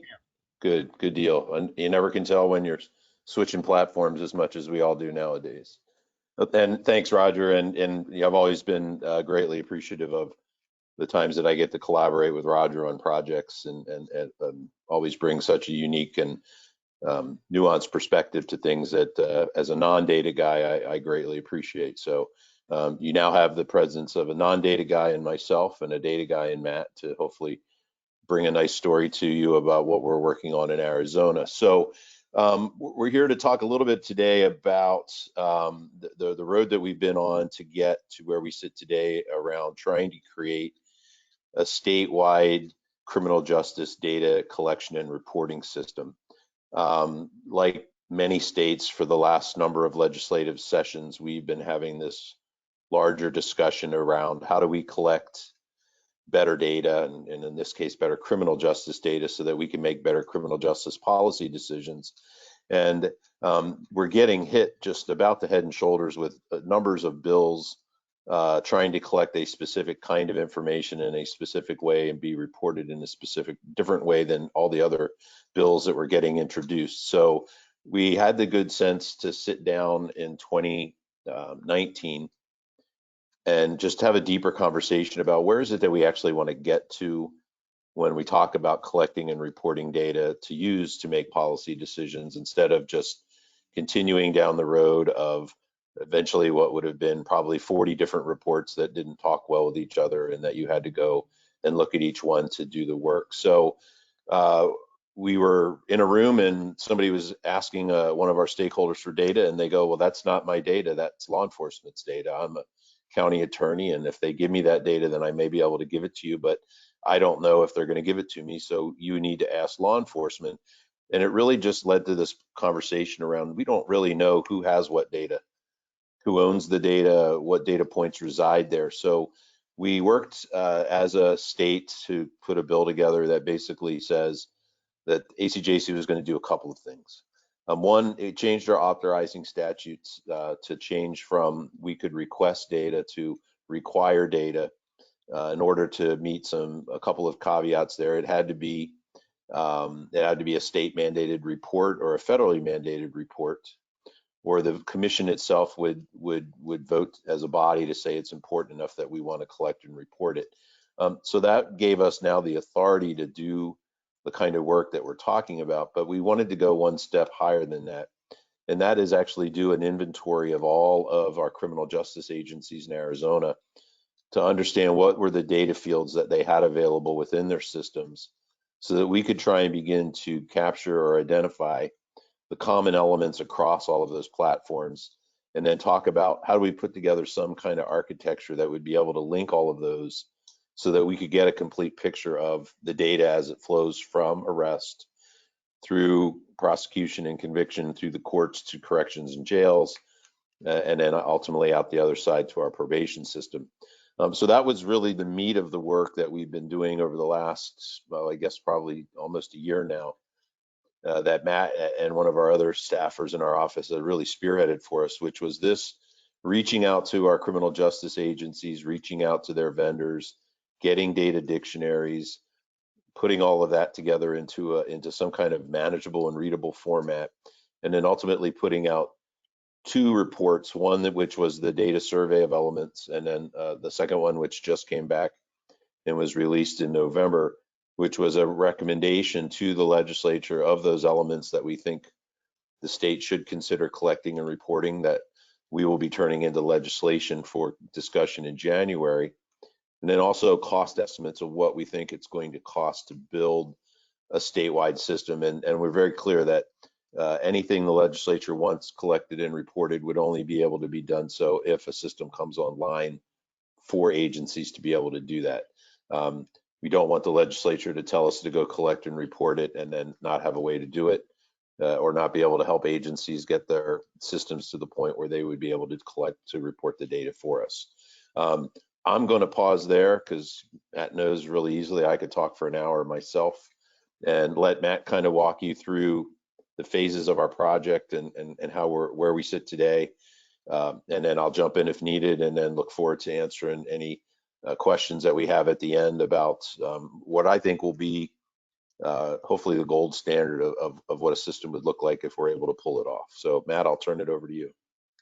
Thank you, Andy. And yes, we have talked a lot about this, so it's good getting that message out. And I just want to stress that we're still going through that process with the legislature to really get this off the ground. And so we're very excited getting the message out to everybody here at JRSA today. So thanks for having us. Just to highlight the two different phases that Mr. Lefebvre was talking about. Phase one led us into that August 2022 report. Phase two led us into that November 2022 report with the final recommendation to the legislature. And so phase one was really the initial effort of setting up that inventory.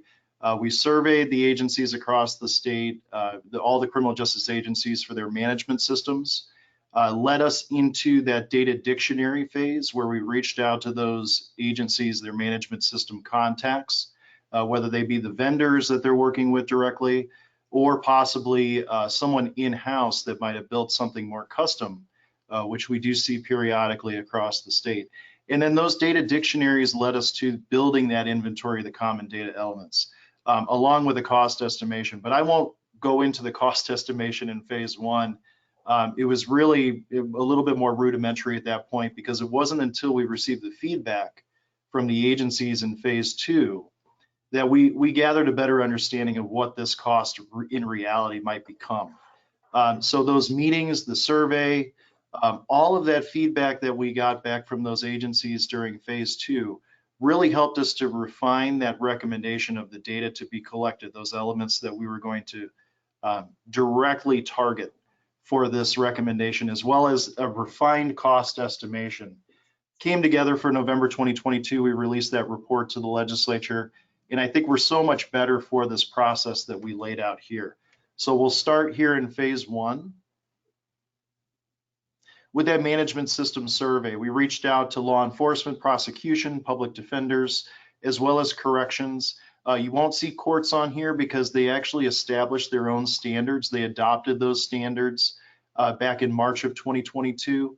The Arizona Supreme Court approved of those standards. So they're actually working on their own system, their own centralized system that we're going to hopefully tap into as we migrate down this road with this project. So for law enforcement, the survey, we had 89% of the agencies responded. What I mean by statewide population is just of those agencies, the service area across the state, we covered 99% of the statewide service area, the population there.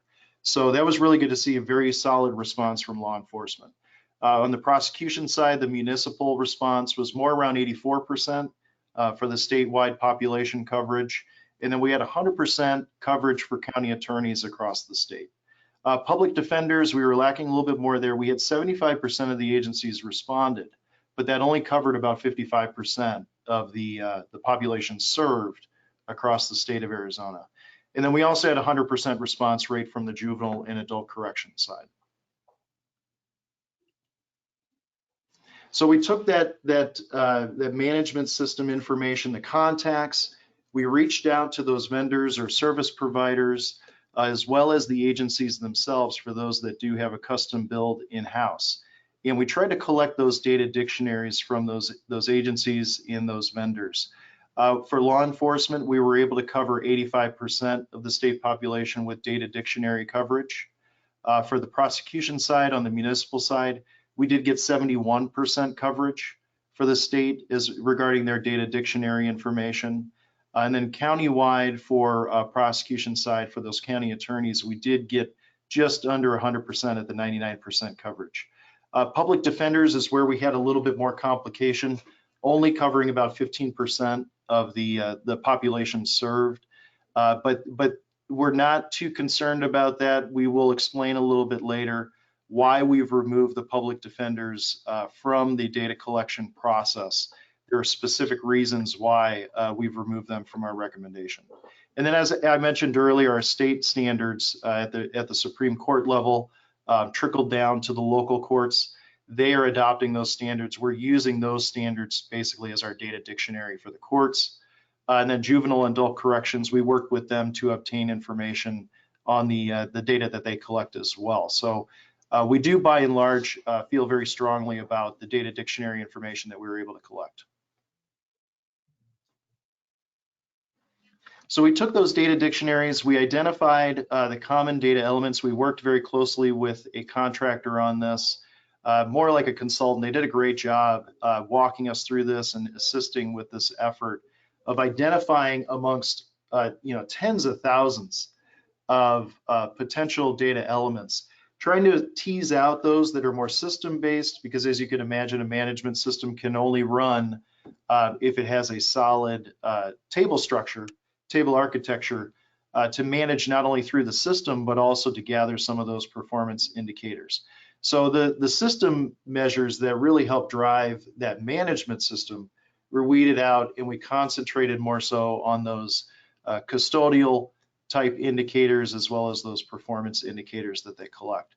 We identified 4 different categories: persons, agencies, events, and results. Persons looks more at the, the alleged offender, defendant type individuals, the victims, employees of the agencies and the services that are the agencies and providers, I should say, that they have those specific employees that we identified in persons. Agencies is just that, those that provide the services as well as those that were at the event, typically law enforcement at the event of the crime that occurred. The events would basically be exactly what we would imagine for the event that occurred in any subsequent services that are provided by prosecution, the courts, corrections, so on down the line.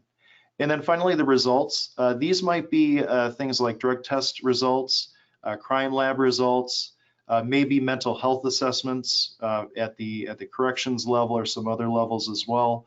And so we took that in consideration for the results section, release dates, things like that. So that made up the data inventory for our August 2022 report, these 4 different categories. And so you could imagine common data elements, tens of thousands to choose from amongst the multiple data the data dictionaries that we received. So we had to provide all of that in that August report. But now the focus was on reaching out to the agencies and gathering feedback on what's reasonably we could assume to collect from those agencies. And for a variety of reasons. There may be barriers and challenges that they're facing. It could be that dollars come into play. We need funding to support this effort. Otherwise, we can't supply the level of information that you're requesting. And so what we found is, as we walked through that process, that inventory started to work its way down to only those bare necessity type elements that we wanted to include in this centralized repository of sorts. So when we phased into our phase 2 process in September, we set up 4 different agency organization meetings. First one was for law enforcement, the second one for the prosecution and the defense. Third one was more for the courts, corrections, probation side. And then the last one was really a catch-all for anybody that was not able to participate in the prior 3 meetings. And so that was really to kickstart that feedback process with them. We explained the inventory, we walked them through how we got there, and then we started opening it up for any comments in the chat. Now the chat presented its own complications as everybody was vying for a little bit of space to voice their opinion.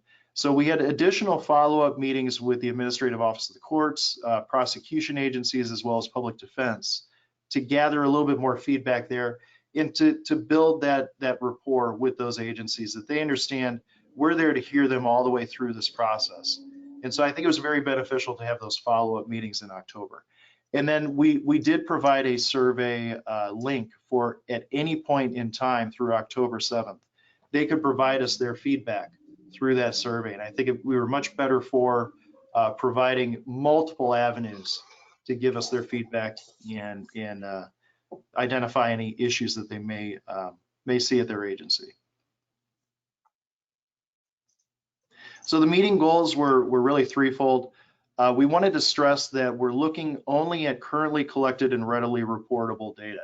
With readily reportable, we're talking about what actually has a field in your management systems. You know, is there a mechanism that you can report this information to us in a timely fashion? And then currently collected is, are those agencies feeding that field? Are they identifying that as a key indicator that they're providing in their management system and collecting that on a regular basis, day to day? We also wanted to stress what is necessary in the reporting system. So if you're thinking more on a relational database type approach, something that gets us from the arrest point to the prosecution decisions that are made through the court findings, all the way through, if it applies to corrections, probation, tail, how do we link this information from disparate systems through that process? And so when we're talking about necessary data elements, that's what we're talking about. What's going to get us through point A to point B, C, on down the line, so that we're able to build that full story from start to finish. And then essential data elements are those that we identified to answer the key questions that the legislature or other stakeholders might have. And then finally, the third meeting goal was to identify the barriers. This was really important to us, that we gave the agencies an avenue to provide barriers, identify additional challenges to the data collection process, as well as to provide any additional data for consideration. So we were open to suggestions of additional elements that we may not have caught in the first go around in that August report. So from all of that feedback we got from the agencies, we identified these 9 barriers to the data collection process. The first three really deal more with protected data, data that would be considered, something that they're not readily willing to share directly to us, but we can have those conversations with them about what it might take to get there. But we wanted to recognize this in our final report, that there's a lot of concern about person identifiable information. There's a lot of concern about employee information. There's person identifiable information baked into employee data, but they also recognize that they may not be the source for that information. Typically, these management systems aren't collecting that level of information. It's actually the human resources department that's collecting that information and storing it in their jurisdictions. And then finally, how do we deal with juveniles and victims of crime and protect their data and make sure that their data is considered for the highest and utmost security levels that would be required. So all of these items for 1 through 3 were brought up with regard to protection of the data. And then I mentioned earlier that the public defenders, we had since made the recommendation to remove them from the data collection process because of Supreme Court Ethical Rule 1.6, which looks specifically at confidentiality and attorney-client privilege. And so basically it was determined and expressed by the public defenders that any release of data without the overt approval of that defendant would violate that Ethical Court Rule 1.6. And so requiring an overt approval would possibly and more than likely violate that readily reportable requirement that we have, that it's currently collected and readily reportable to ACJC. It would take a monumental effort to get there. And not to mention, it is a subset of all of the defense data that's available for those that seek private defense attorneys, so on and so forth. So we feel comfortable moving forward with prosecution and public defenders not necessarily be included in this go around for our recommendation to the legislature. There were also concerns about HIPAA protected data. This might come into play with mental health assessments and certain data elements like that. And finally, these final 4 deal more so with data governance. So more of your IT concerns with security. Agencies wanted to assure that their data would be held secure at ACJC. And we absolutely recognize that's a primary concern of ours as well. Demographic data, there was some curiosity about, let's say you have law enforcement and the prosecution and the courts collecting same demographic information on, let's say, an arrestee or a defendant. How do you determine which data source you're going to go to for the most accurate and complete information?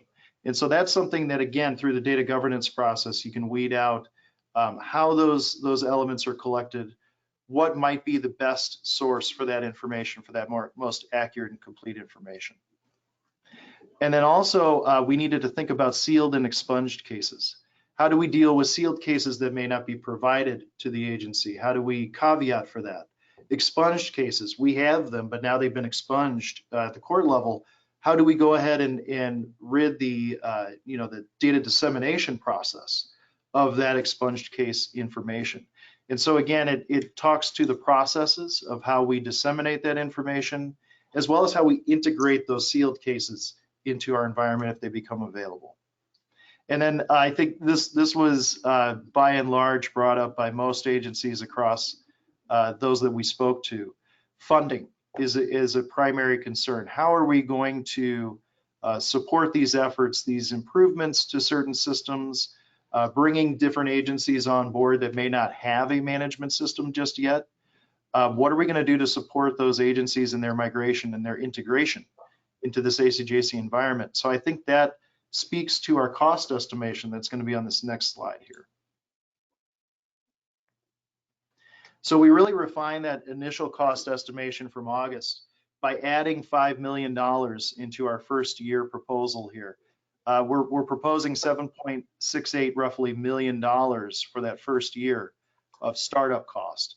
And so that $5 million would be available in grant funding to the agencies across the state in order to build those upgrades to their management systems, whether it be through their vendor or directly through the agency. I think we can leverage economies of scale on this. We're hoping that we can do that, that we identify vendors, those power vendors that do assist many agencies across the state, to funnel some of those funds across multiple agencies to support those efforts to get them up to speed for this type of data collection effort.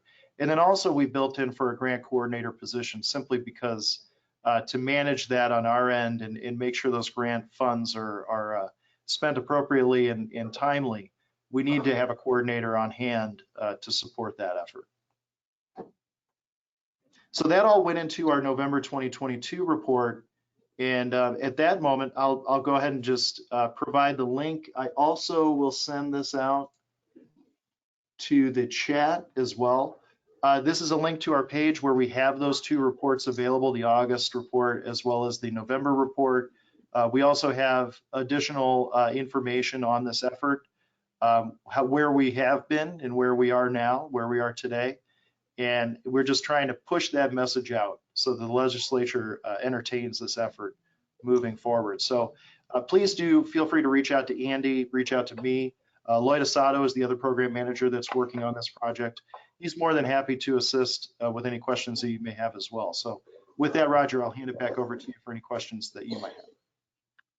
Well, Roger, real quick before you jump in, just a point or two to kind of round out Matt's presentation. So since this was a legislative mandate that ACJC conduct this work, everything we did do ran through our commission process.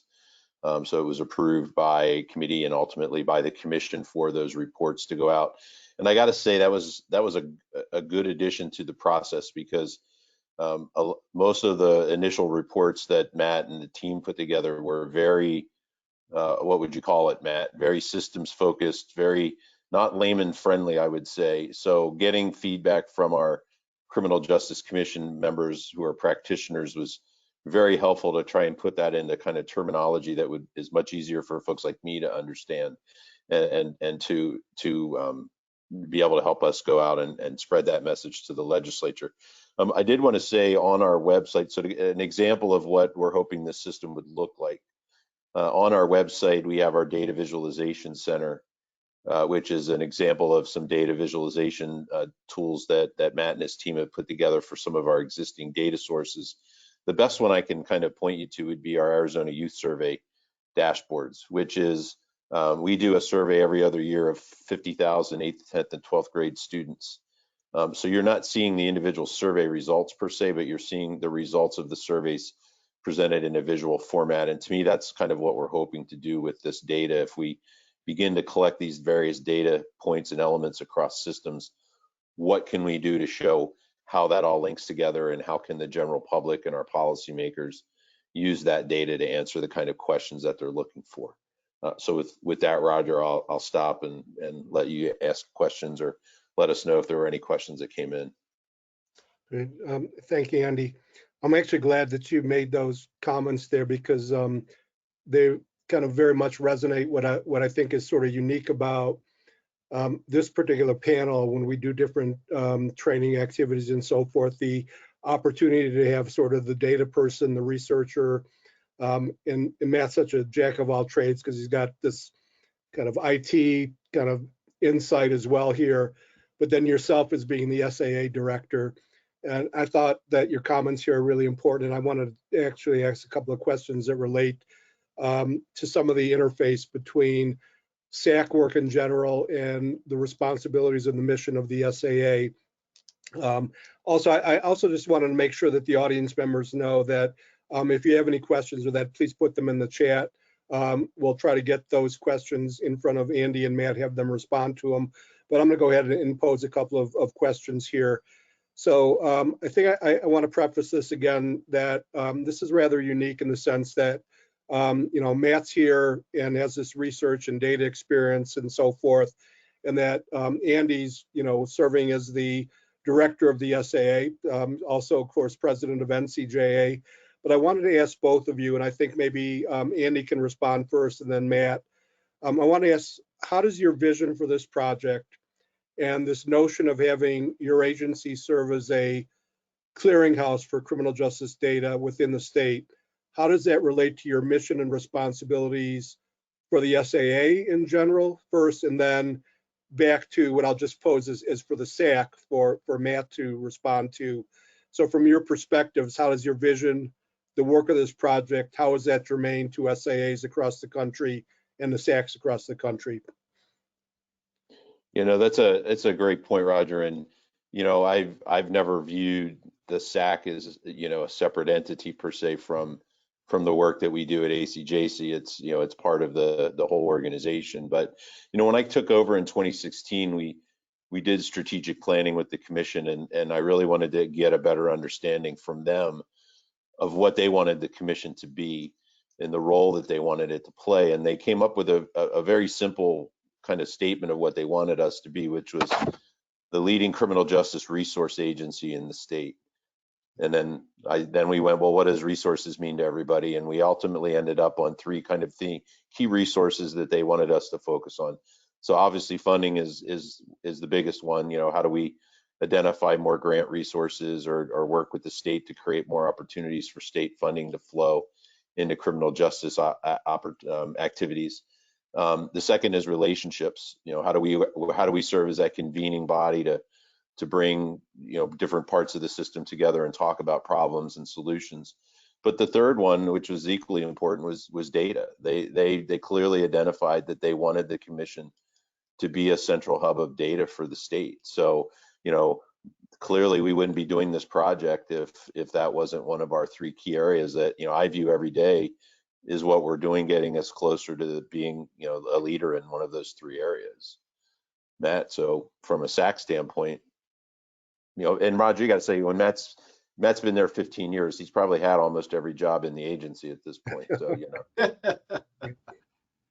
Well, I have to echo a lot of that. I think for the years of experience that I've had here, this is something that we've been wanting to do for a very long time, and I know it's been a focus of you know, prior SAC directors and just the agency in general.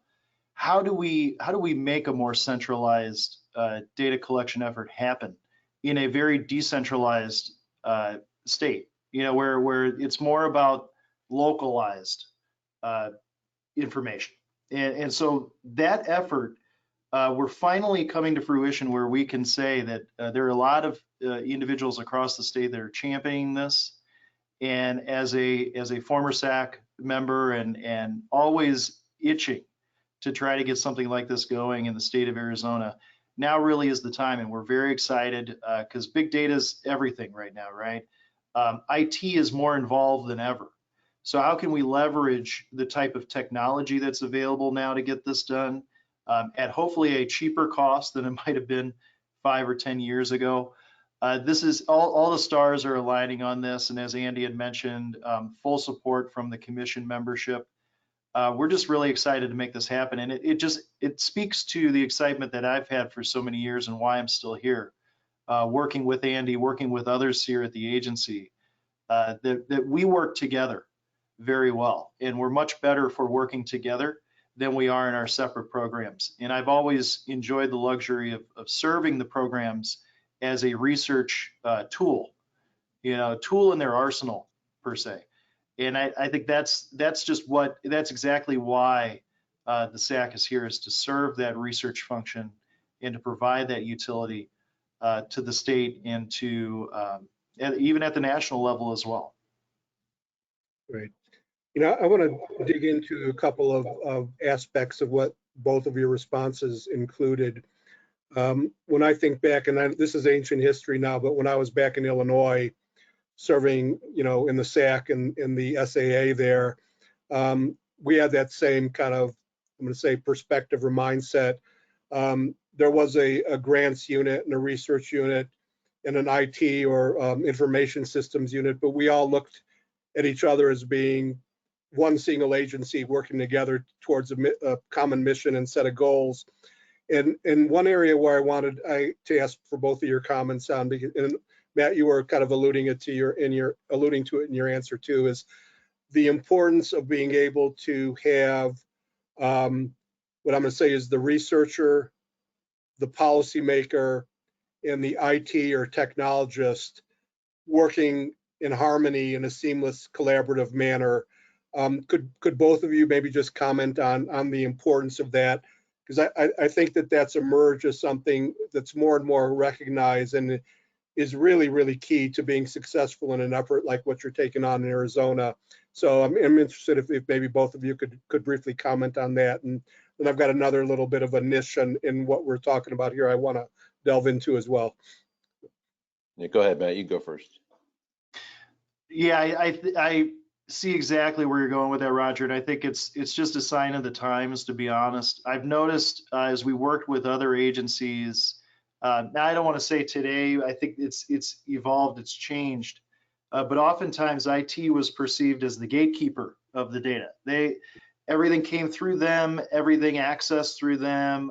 They were the final decision on data security and who could have access to that information. Rightfully so in a lot of ways. But I think we've evolved from that point of not knowing, who we can get that data out to, how we get it out there, how we disseminate that information out. Now it's really just let's get it done. Let's get it done.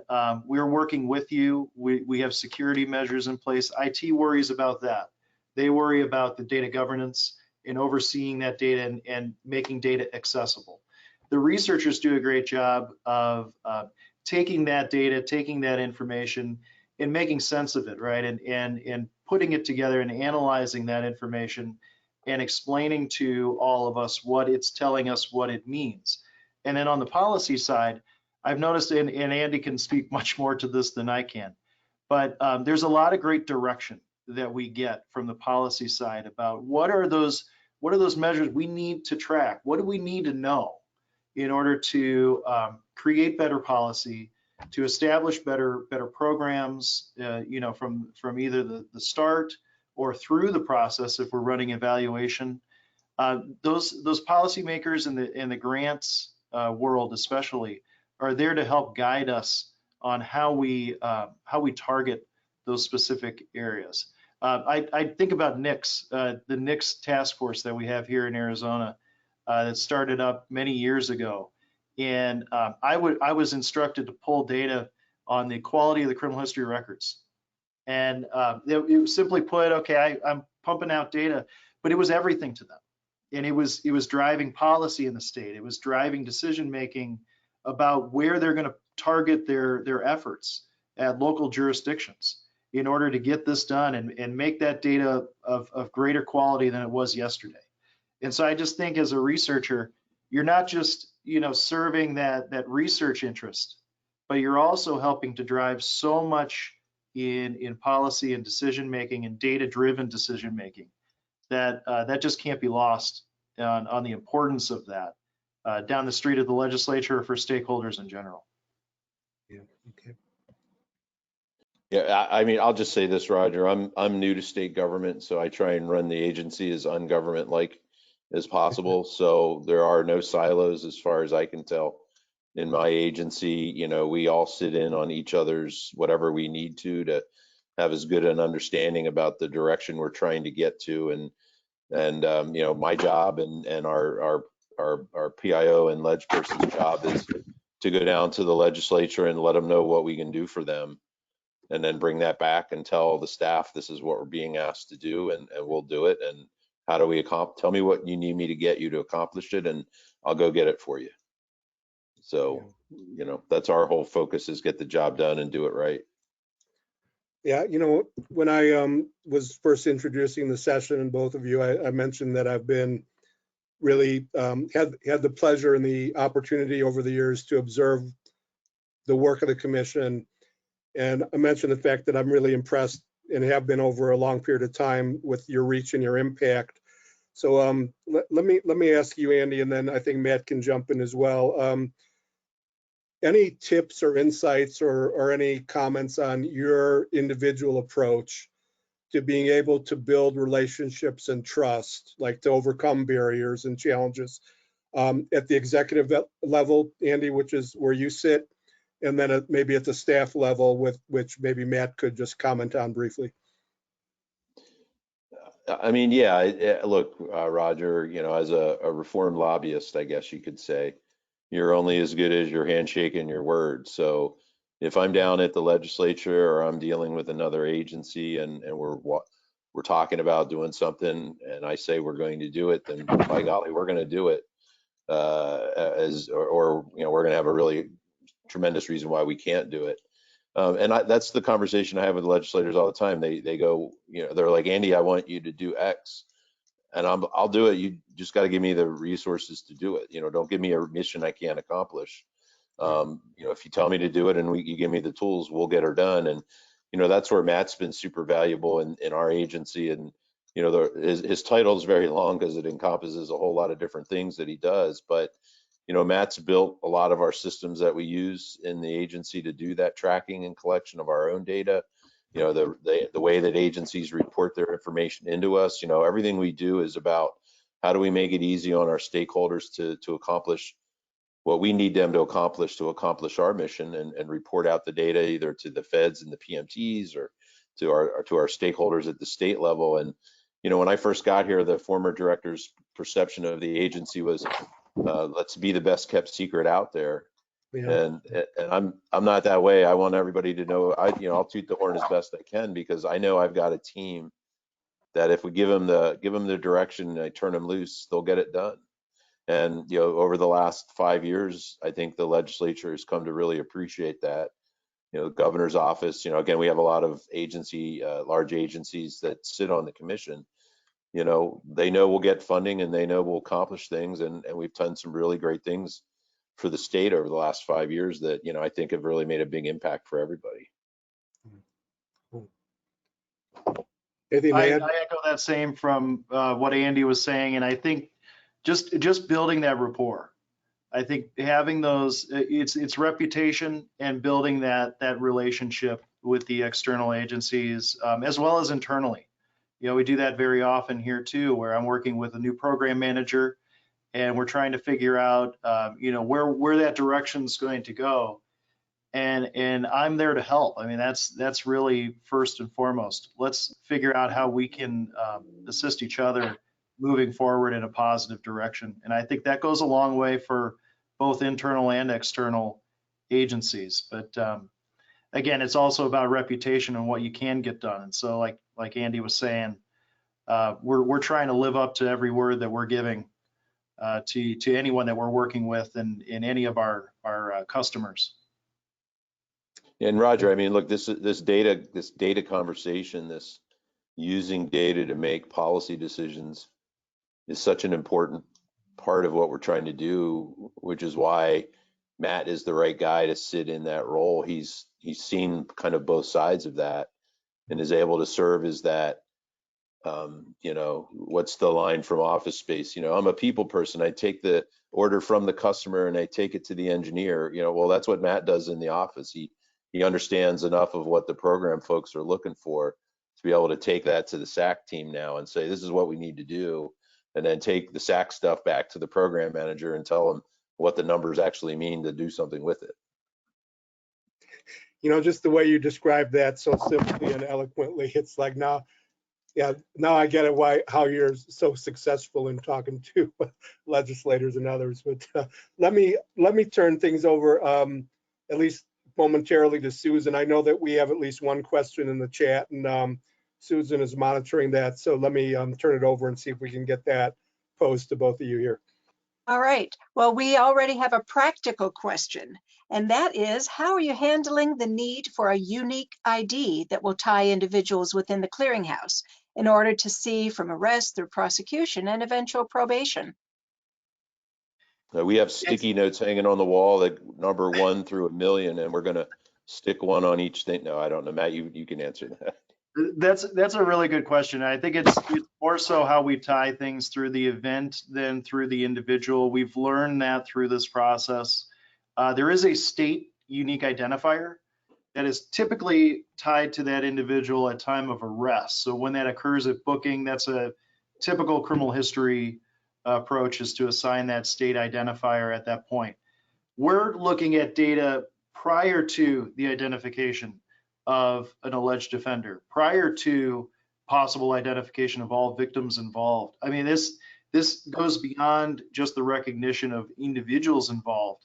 It more so tied specifically to an event. And so I think we're starting to reframe our focus a little bit on how does the event tie through the process from start to finish, and there are individuals that are involved with that event from start to finish. So we're thinking about what's the report number that is assigned to that specific incident report, and then how is that unique case number then tied to that incident number that's going through the court process.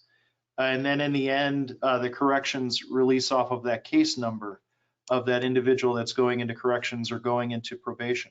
So I think we need to be very innovative in our approach to that. It's exactly spot on. Perfect question for when we're talking about trying to tie all these disparate processes together. And we're going to work with those agencies as we're moving through to see exactly how we can tie that together. It's been expressed that it's not the end of the world if we aren't able to see that from start to finish. Maybe we can evolve to that point. But we want to try to tackle as much of that effort up front. And hopefully we can do that and work with the agencies with the report numbers, the case numbers, and all of those pieces that they're able to provide to us. Great, thank you. Got a couple more questions. The first one, for clarification, are you creating one large record management system, RMS, for each agency, such as law enforcement, prosecutors, et cetera, to use, or are you interfacing with existing systems to collect required data into a single repository? We're looking at, it's more like an ELT approach, an extract from the agencies, load it into our environment, and then transform from there. And so it's a little bit more on the IT side, thinking about it that way. We don't want to necessarily store an entire replication of their environment into ours. We're looking at a very specific list of elements that we would be extracting from those agencies, tasking that basically. Are we doing weeklies? Are we doing dailies? Are we doing monthlies? All part of that data governance that we're going to talk about with the integration of that data into ACJC's environment. So it's not necessarily we would be replicating what's in their environment into ours.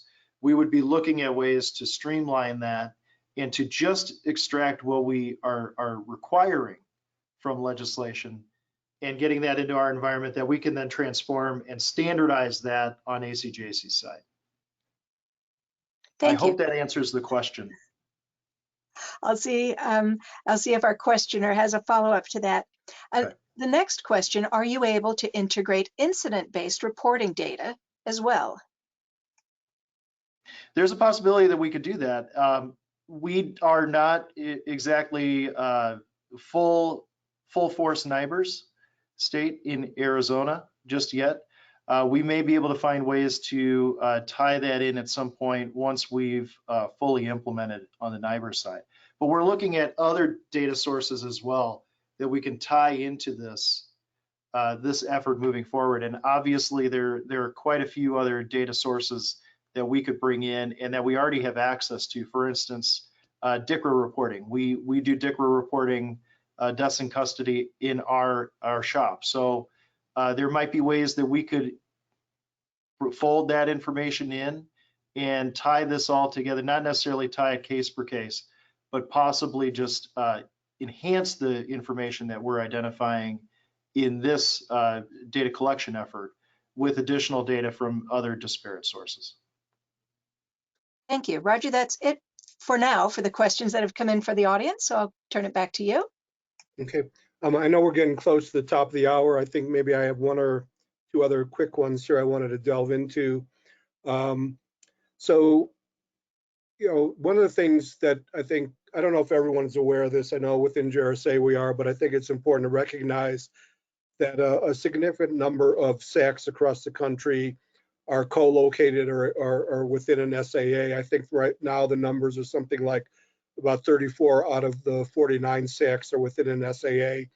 And so I wanted to ask the question from my lens again, and my background in kind of growing up in Illinois and the situation there, what we talked about previously internally, the notion of how seamless the work and support is within the agency to support the overall mission, whether that is doing things with data and research to be able to inform policy and practice and the administration of grant funds, different things of that nature, bringing technology into it. Are there any, I guess what I basically want to ask is, how can we get the word out about, let's say, what best practices are? Because I think what you do in Arizona, I've always thought is being at the kind of tip of the spear and being a best practice internally. That's not to under kind of value everything that you do externally, but you've got this down internally. I look back at what I knew took place in Illinois, years and years ago, and I want to, how do you think we can get the word out about best practices? Are there any mechanisms or any ideas that come to mind about how to really get that word out across the SAC and the SAA community across the country? Well, I don't know, Roger. I mean, I kind of walked into the situation that we're in. Again, our SAC's always been one of our management leading positions in the agency. So it's always, the SAC team has always had a position to have, influence and input into whatever, direction of the agency as best we can. We got lucky, not lucky. We intentionally went out and found a state funding source to fund the majority of our SAC activities. So that we don't feel that we're so dependent on having to go out and find grants all the time in order to keep the work of the SAC going. The SJS grant is a great addition to the SAC being able to identify a project or a follow-on to something we're already doing to kind of enhance that work. We try and write our SAC into research and evaluation for our grants where it's acceptable. We're trying to reach out more to our stakeholders across the state now and see if we can do be the evaluator for a lot of the grants that they're starting to write for. And, so then do we have the right skill set and staffing size to be able to accomplish that? But, again, I mean, part of it for me is just, I can't give people data if I don't have my SAC team. So, I may not specifically mention my SAC team, but, that's a big part of what I'm doing down at the legislature is trying to answer questions. And, if I get a call from a reporter or from a legislator that wants to know about something, I'm going and talking to Matt, our SAC director, saying, can we get this? Do we have access to it? What the heck is in that computerized criminal history system again? Tell me, because I forgot already. But I mean, it's just really that it's all part of what we do. We highlight all of the reports they do on our website and send them out to the folks that they need to be sent out to. And I view them as, equally important to the role of what we do as the folks that are administering our grants. Well, I think it helps sometimes. Andy's only 2 doors down. So if I need his help from the top as the executive director, he's right there to assist and always has been. And so we're a little bit smaller but mighty. And I think that has helped us be more in touch with each other and what we need to do to work together. But one thing I did notice early on in my career, and it really helped me understand the justice system in general, was participating in performance measurement assistance to the various programs here at the agency. And I think the reach out to the other programs, whether it be victim services, it might be drug, gang, and violent crime control here, systems improvement was one of those as well that I assisted with some of their performance measurement. It helped for the exposure, and it helped for those programs to see very, very quickly what a SAC can provide regarding the assistance, specifically the research assistance. And so I think having that type of experience has helped me to excel very quickly in identifying ways that I can serve those programs, both within this agency and also assist them with, reach out to externals that are having issues collecting certain data, or how do you go about, reaching out and trying to obtain that information and turn that around ACJC for all of our betterment. I think it speaks to the involvement, the level of involvement, getting more involved with each other, having those discussions periodically about how can the SAC serve the SAA, and that's exactly what I believe the SAC is there to do, as well as assist statewide. So that's been my experience and my enjoyment here at the agency. Yeah, Roger, I don't, there should never be a case, or I hope there's not too many cases where the SAC's sitting around trying to figure out how do I get enough money to pay for my people. If it's sitting in the SAA office, that should be a bigger conversation. That's a good point. And I love what you said earlier about the notion of not kind of sitting under the radar and hoping nobody knocks on the door, seizing opportunities. I think that's so important. I know that we're at the top of the hour here. I just want to extend my appreciation and thank you to both of you. It's a pleasure to be in a session with both of you and with anybody from AC, from the commission. Thank you for taking time out of your busy schedules to be able to share the work that you're doing on this project with our audience here. And I'll follow up with you. I just couldn't be more grateful for your time and sharing your insights and so forth with our audience here. Thank you, Andy. Thank you, Matt, very much. I'll turn it over to Susan. Great. And I want to add my thank you to this panel and all the preceding panels. And folks, I know that for each of the sessions, we could have talked longer with questions, but please do go ahead and post questions to any of the panels in the community forums. We will make sure that the presenters get them, and then we can post those responses where everyone can see them.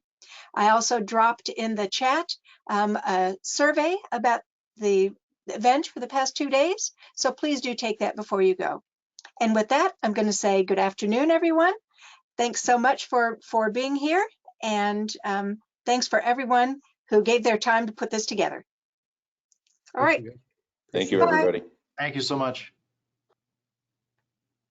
Yeah, Roger, I'm surprised nobody commented on the SCMOTS page. Oh, they're not gone. Well, I'm back. I hear you, Andy. You got to have fun with what you do. Yeah.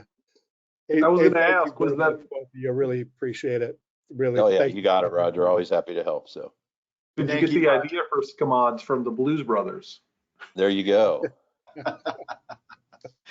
I'm going to give out a monetary bonus to the person who came up with that in the office this year. Take care. Talk soon, both of you. Thank you. All right, bye, guys. How do I leave, Matt? How do I leave? Exit out. Just quit. Quit. All righty. Good deal. Thanks, buddy.